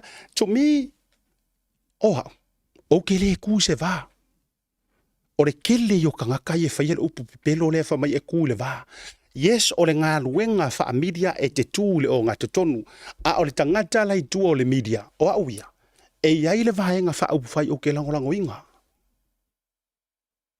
And surely, so se kanga ka so ifua ila o le susulu le la e fa penga uma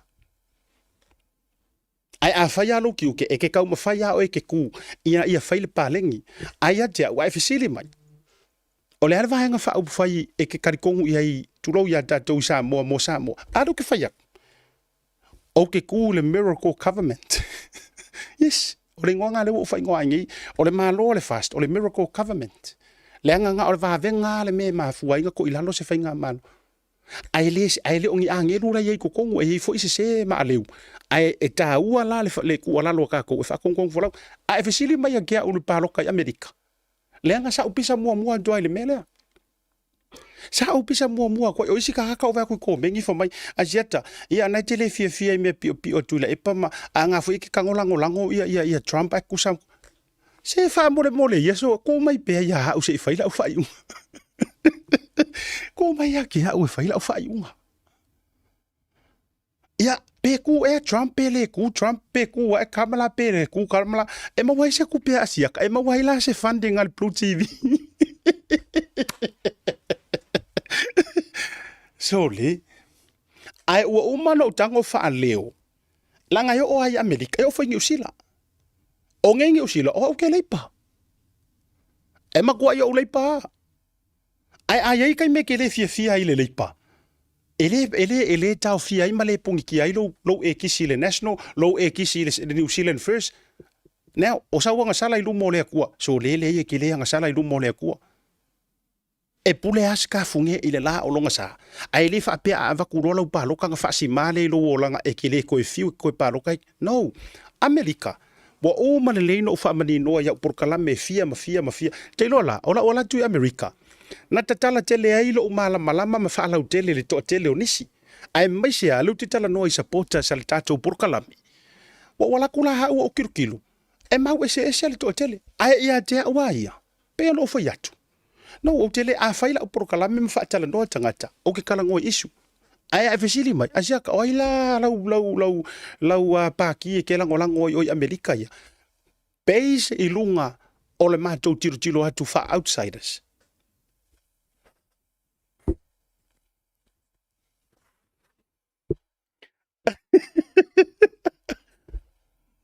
le la fa ya TikTok kar me udi foi leli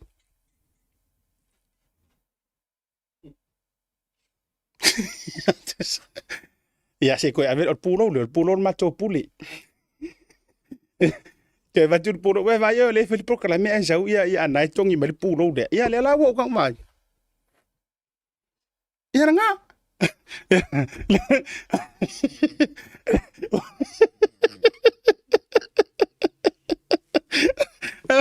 vai oi ya larga okay oi ya larga kai onga de ia but anyways se so ye ko ke afila ko di wa mai fu mai tu mau ka ko fer fangi o la Yesu lungon san tauro yo to fer no I have always been a okele na tia mele otherwise ko ke fa pe buk fa un kurua le ai I have always been a supporter of Kamala Donald Trump. I don't know his heart. lenga makua uke ia le whaakarakarangoanga ma sunga ia ai ono. E iwa henga na sau noai ai ono. Lela na leu te toi fia turi mata ia, le maa whaatara noanga le malanu ola. A whai fo iese si pengo veako. E ma whaina e sau te, ole mele mo le woke le lo fesili le maa whaakarangoanga ma sunga ia ai ono. Ia kien, tu lo wale ele tama. Ole sau ngoa mai a kene le loku Trump. Eho. So, o aula le wo confuse of a sole. Ia le loku adi o mana tua fo inga waku mai Trump tolo wa o Trump le nga vesia le nga fasa me fo i o le koyo le midikeli yongi fa ni kei. Yeah. Am I right? E sa ala ukala. O Trump le nga fasa le mera nga fo i le kakawa kama kenge. Ia ongi anga las kakalelo. Ia langa se fatura la utala. Le nga o kako. Remember mai. Ele o se ekele amio akua pe fa pe ke your church goa. Yeah. Yes. Ale o fayaku. Ele ka ua o se Christian. If you are a church goer, ele pe singa nga mea. I aso ekele misi se loku. No. E meisha oe I lo wo langa male me ke ola ma e soifu ai ele olo waru so ile loku ma ele misi lau haleluya mala wifo onga make you lena leo ke faya ele fa be o ulaya o te tauleta to I don't know. No, I'm not saying langa o ke iko manga e counter facility I sunga ya ken langa none of us say loa le wa loka por euro ye por le kalesia le ka po ye but all I know basi lungo nga decision wala vale nga e fai mamoli mau action speak louder than words o winga nga la ukala esa o ya si a chalo va churi to far vai mala asia chalango lang si Kaura wala pis. Ai la ka go yele mele e se mele. E uma wala ko por ki ko euskaria. But ole winga wala yo no fa ya tu le mele. La ngai ko nge ki la fa so le no fa so tu ai fa mole. Aua nei maua ta tu le mele le mamapo. Le mapo roku. Le nganga le na lo mapo paki o lo mapo tangata. No. Se a e tu maua oe. Fa Amerika la poskoro paulo langa fa malo si fa mai ia e ku mau ile fa sa o konga o fa sa o loko ai oi ia e ku mau ile sa o konga o fa sa o loko ai oi lana ia una ia o le mafu anga ya la no fa ya tu I really like ya Donald Trump malanga approach lenga o se approach e comfortable lai ma ko ye fafo le ale wingo le dala asiata ele kau fa fefe mai ai Lucia ele kau fa fefe mai ai Korea North Korea ele fa fefe mai ai Sainga ya ele kau fa fefe mai ai ia ai mai sela ia ole stands al kamaloa ile me tau Christianity yeah I'm just saying that those are part of ai ole follow kelipe ia ke fo woka kalango umio ko FP mai tala la Amerika ia e tele o malama okay I'll rest my case. I'll leave that up to you. Ai ta wale fa tala do ho nei vaenga ia. Ya awa fo ile. Le anga I ruma. Mare saunia ko. O le winga la tala le o te fai atu. O le finga ngalo le tua and I must acknowledge this. Se fa kwala ukala. O le ala wa ko fai mai ngei la le siko ke le wala ofisili le mo o ofisili foi la le fi ofisili atu. Lana wa pa uia te ula ofisili le a fa ku po mer ke mi nge. Which is, I'll ask this question lauteli. A faila o le tau te whapea maila o Donald Trump eles kangaka kerisiango. He uses the Christian e alo mai ai. O kalafo inga haisi. A o le ala so fina ngalo le mele nga se ele purufanga i kamalo. Te rora utala. Ua lavale nai fai mamoli mau mo o hele te whakwaifu. It only a miracle. That's how I see it. That is how I see it. Ave esele upu fa mai o le laki. Or kangaka karango le laki. Or kangaka ile karikong. Ele karikong ile kua. Yes. So o sesi ai fai mai o se mea o le laki. e te tautino mai ai, e te leiloa o soifua se atua, e na te puipui lo ulufale, ma lo ulufafo, e na te muamua, e muli e iai aki o iso se mea. Malavaranga ke vakua fapenga. Lango au ke kali al faleanga. Yes, o ke kali al faleanga. Ele ingi me ka uongi accident, incident ni lumo le atua. Leanga ole atua ele sa weanga mea. E plan. Foi lá o e ke kakalo for protection. E o ar kanga kale karikongu e kakalo for protection. Yes. Fai la o leanga kakalo ma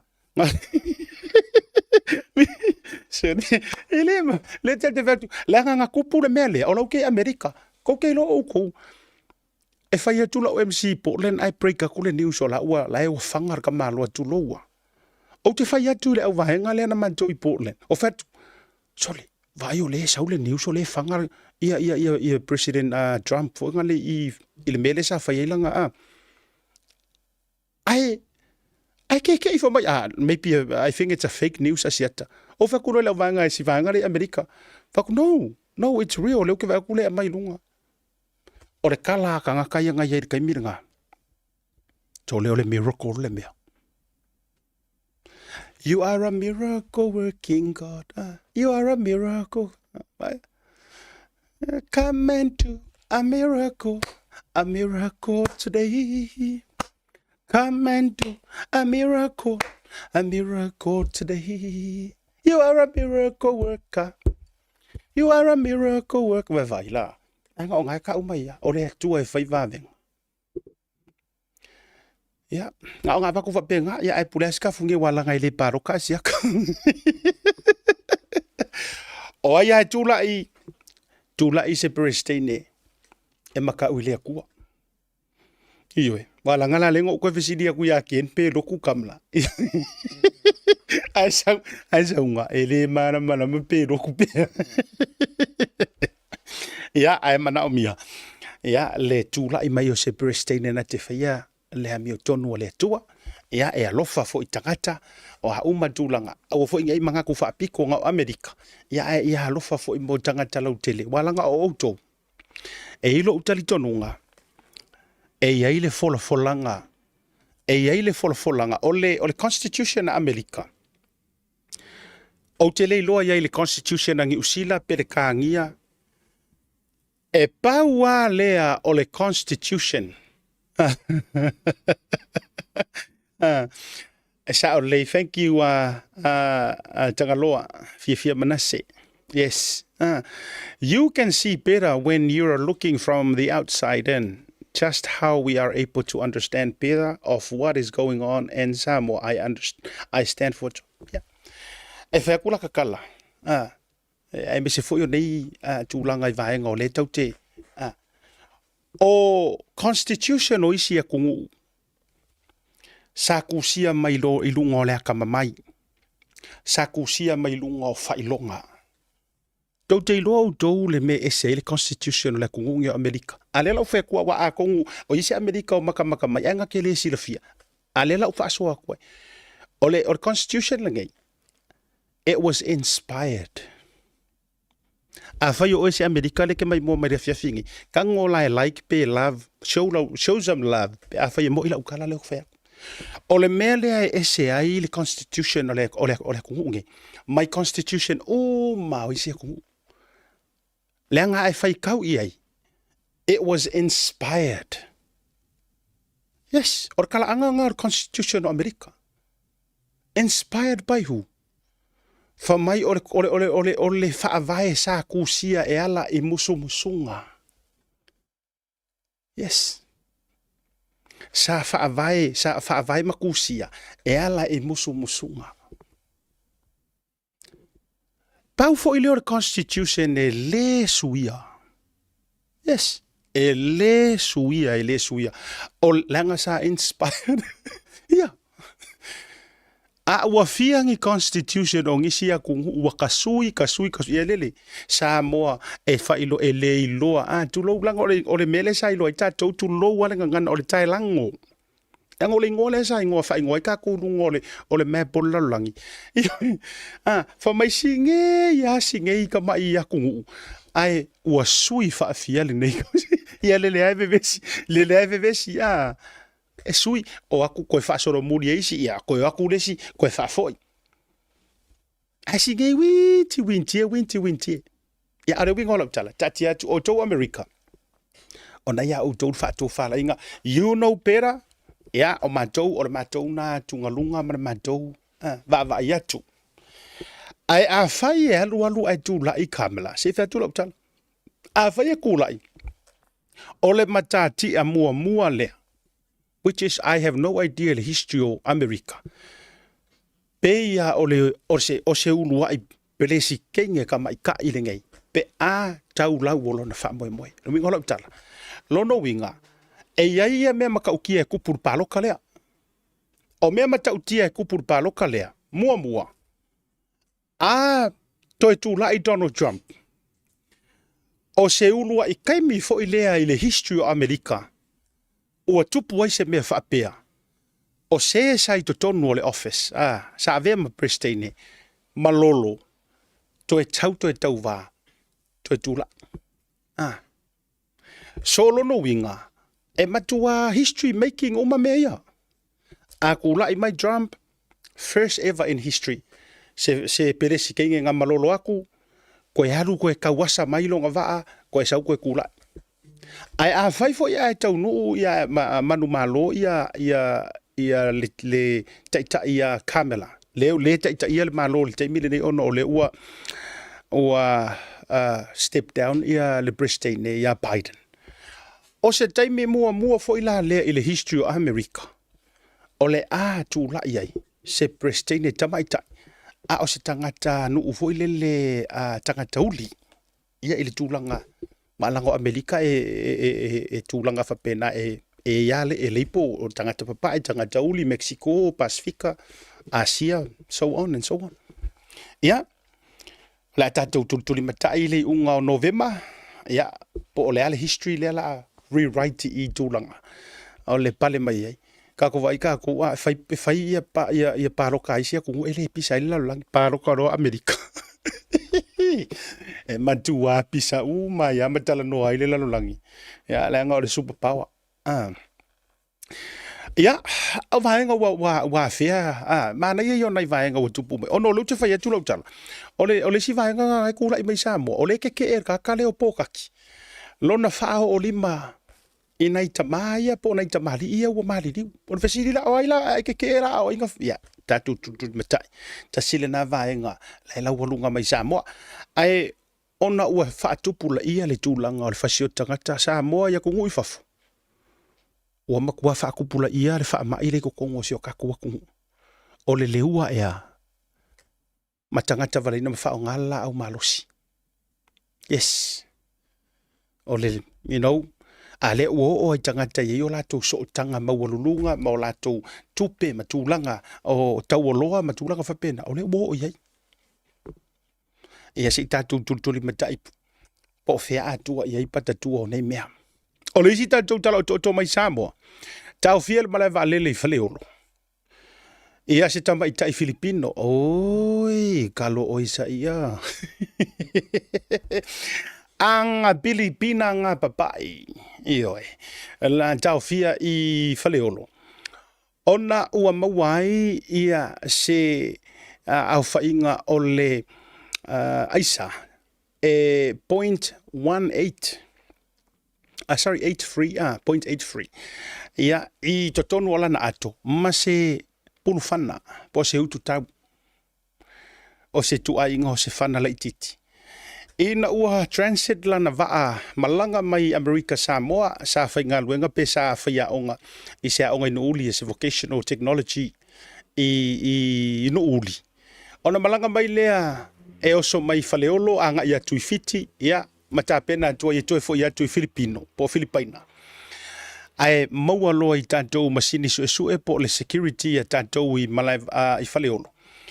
O loo iai po o ia Garina po o tau aveina I lana atu. Ia se tūlanga whala au whasahi no le eisa.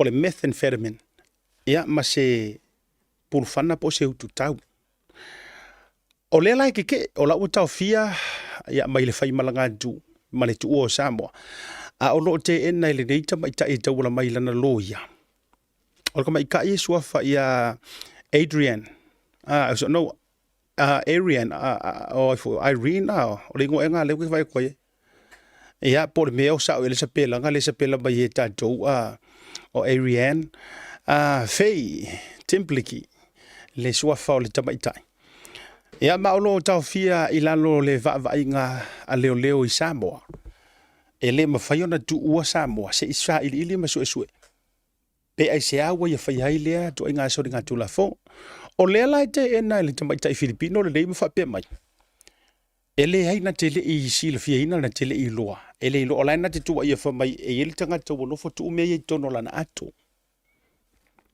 ya se ka ko a widi ili a fai o yese boyfriend na king a wala ka ko ngai la su me fa pe ta to wo ya lai play le tu langa o lai sa o si kingi fa kai ngala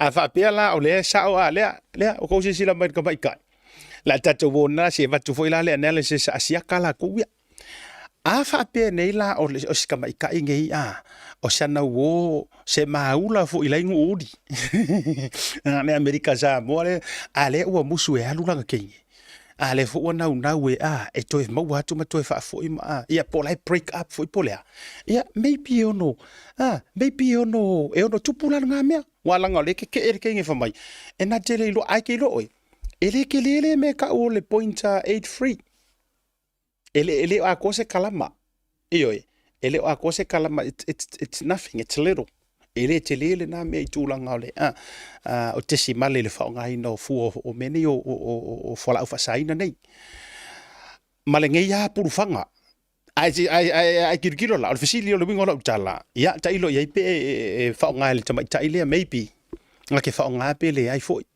ya ai pole fo ilo na ma fu fa e ve fu ya me ya lu mai la na malanga malona iloa ya e maua wera sa o ya pe le sa o ya ia kalo fai ia wa fa le tonu le la wa tofia o le sila vai nga mana ia mai tato news le o le o mani no ele ni tanto tu la fono ia inga ma Filipina tu langa foi le extraditions e ma fai yo nga ona alu le tine le ia ona to e fo ia tu le va tu fa extradite mai foi le pe ave fo ele ni tanto fe nga inga fa pe na fa ia ma Filipino ko fiolai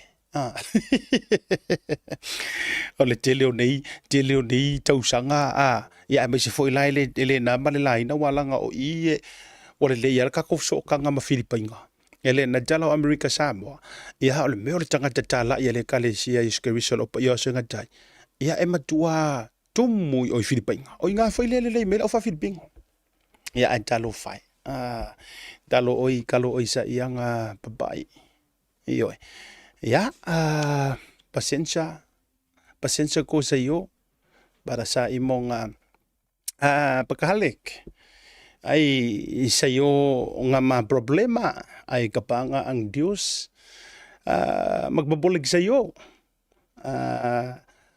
oso kapay pa nga yung pamilya mo sa Pilipinas magapangamuyo sa iyo para sa imong nga case ya wailay kango se shele la ukala le fai si keng Filipino a me se o ko ye le mai mo mai ave ye le o faiet ya talo si ya ai e moni la fina we le sa ole na me utu ai nai oi talo foi mo tapo inga mai se o ainga yo ang pamilya sa Pilipinas ang family wal pamilya o family o il fa Filipino ya talo foi mo la tapo inga wala ngai le fai ngo fi ya me pe a mo foi lo ainga o lo ka mai oi fea o ngi me fa pene ya ai afa pe o ma wa o ona o e soli tu la vono ya ele la se me ala special i for fai ngo e te tau foi na lo hingu singa u ka le ve oi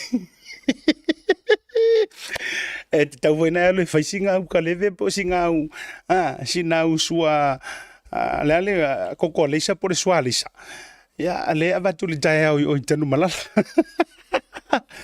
okay ya o tatou fa si silanga fai u yo le vai ngo le fiafi Ele o sta tu por kala me ona e isi to tuangi fo ona nei fia fia matulanga le fa soa ai to e vatuna ini so tatu fasi silanga le la tu ina tu lunga missing person Mr. Tavita Faivalu 77 years living in Auckland Central, mother from Saleaula, father from Vailele, SDA church member. O se fasisilanga falawe te mo majola ni o kilani po New Zealand. O lo tu ina mai te lor politinia leo lea wa oto mai ai lunga mai se foi ia o lea mai ele sunga ya teli ai to fateli ai. O lo tau sa ilia nei se tama matua le fitu tau sanga so fa ya Tavita Faivalu. O lea pei sa tu ua mai ia le Central City au Gilani. O lo tau sa ilia lava o mai le taimile nei pe afua tu el tatou fasisilanga lea. O na ua mai lunga o na fasinomanga. Afa pe fo i te sila fia pe sa e vai i eisi toi ina. Po fea, po wa e faa fea fo isi toi ina i ona o lo wanga le lei. Te lopo isi tatou no mera fafso taitele ai. Ioe. Tala noa live por sunga to fa tele ai private message ai pefa pe o mawaya te o sf so ninga mo le vainga o le isi tatou ale isi vainga e te tifa ai fo fe isi vainga le ale tu sa mau ele la to fa pitole le mas o manga ia fo ele la to le mas for dine and dance ele so for really ai me se la fo ile tatou fa pitola salta male no vai tu bona tu hotel what to MC ai no to fa malulu tu le fionga le lipuli ona u fita tonu lava mfufu nga se matu farstay ai na madua le o fi ma fa tu mulia afe ia wa fo isi tau mafutanga me se fo yo le fa ili ma tango fie mala wiloa ale tu sa mau band atalo fa joy le fionga Samoa Makiteo me se fo o le falitua lis yes mo tatou ye tusi mai ngalele ya nei le tulanga si tamale na fitu tu sanga o isi tatou fa silanga le fo i matulanga e te toe maua lava i lunga o le tatou page le nei me se fo le tatou proklame ai ro tel tununga o le afa mai ale tatou tau te ia ele nei vanga o le afiafi ta hua fo ini so tatou fa tu lalo le fo isa fa fonga mai sa mo i tulanga o le proklame o le nganga tonu ana o le o nanga le Blue TV ma tau te ia e le fa pito manu ya tasi le atou te fa fonga foi o ina tatou wa fer malo e kau ke afia ia o le mele ele ma fainga fai isi fa le fa sala lau ele au mai ar kele o le o ai isi le ropo fia kongo ku ai ele ma faino na fai le mele la le wingo le tala ele ma faina tango e sa ianga ile HRPP ile la tolo wala nga le fa nga mai ele neva eva ma faina la topole a koea le palau vale mai o suiole ai me se vo ile po ole le HRPP to e le palau vale mai tangata ele te tai ma fai ona fa sanga ia fa fa sala lauia ma fai ia se kala pe fa ia se faukuanga never esa o kala lo mangango lo ma ko over there dead body ele ma fai ka fai ma vo isia leanga o lai e totongi umari se le ni tupe le ngutu io ma foi ngor kai mia fa sanga ia fa se kala nga ia i fai pule faleaka ma le po ole le pe yo le fa ma se ai solo mo le limu vo le le ma ai se limu pi o le tai mia fa sanga i fa sala launga i fai kala nga i kanga kai ia mo tu fo le manera ia la nga lai fante tanga la na le no te fai atu ia me foi le mana ia yo le ia ma se me fa pe ayo tongi fa ala tua o le malo le ele le ko si fia le ai ma se be o le Blue TV o le Blue Wave na fe so ni tele le fa tu no le malo o tu le mai yes Blue Wave was behind everything ai ma se ma tu pe tasi o maua mai from day one e o mai le so e peia o nga kaulangi ma masalo solo ia fai pulo fale ata ma fai mai o tupe le malo no I am so looking forward ile molianga foi le lenga o sorry ile fa tonunga fo fe kala ile sa fa ko ngoi fai pule foi le sa fa ka e alwe au mai au fa mau o lo i tuala au lile ile kampangi nga por kala mel ne tutu ya mane ya I'm looking forward wala nga o November la ngai me ngai du iyo ai na no fa ya mai le nei tai mi le via fi male tau lunga por kala mel ne ele sila fia le se ma tu pe tasia o maua mai pe fund mai le tato fa nga malo i Samoa ai ma se me la le bingo la fa matalanga o le manga ia foi la le ngai le sai ai fua le fo ngor fai por kala ya ele sai ai fua ia u kala fai e sa ono kwa sia taia malana por kala me fai o fai fia le ngai le o mo mai ese ka kukupi ai o tou na tou manu malo ma ole a fa au pea ona tu la i mai le totele ona officer so ninga ale tatu por kala me le ngai fa tu ina le totele fa tu ina tangata ai o lo te talo i fo ile fa inga luenga le tu ai mai sene tatu ta mama tina ma tu e afa manga lo se la manga wale tau ta mali la foi fonga va tele a gale le tu te mo le fia fia to ona asiata fa malu pio voliko alo fa tele mo auto se fu mai manuia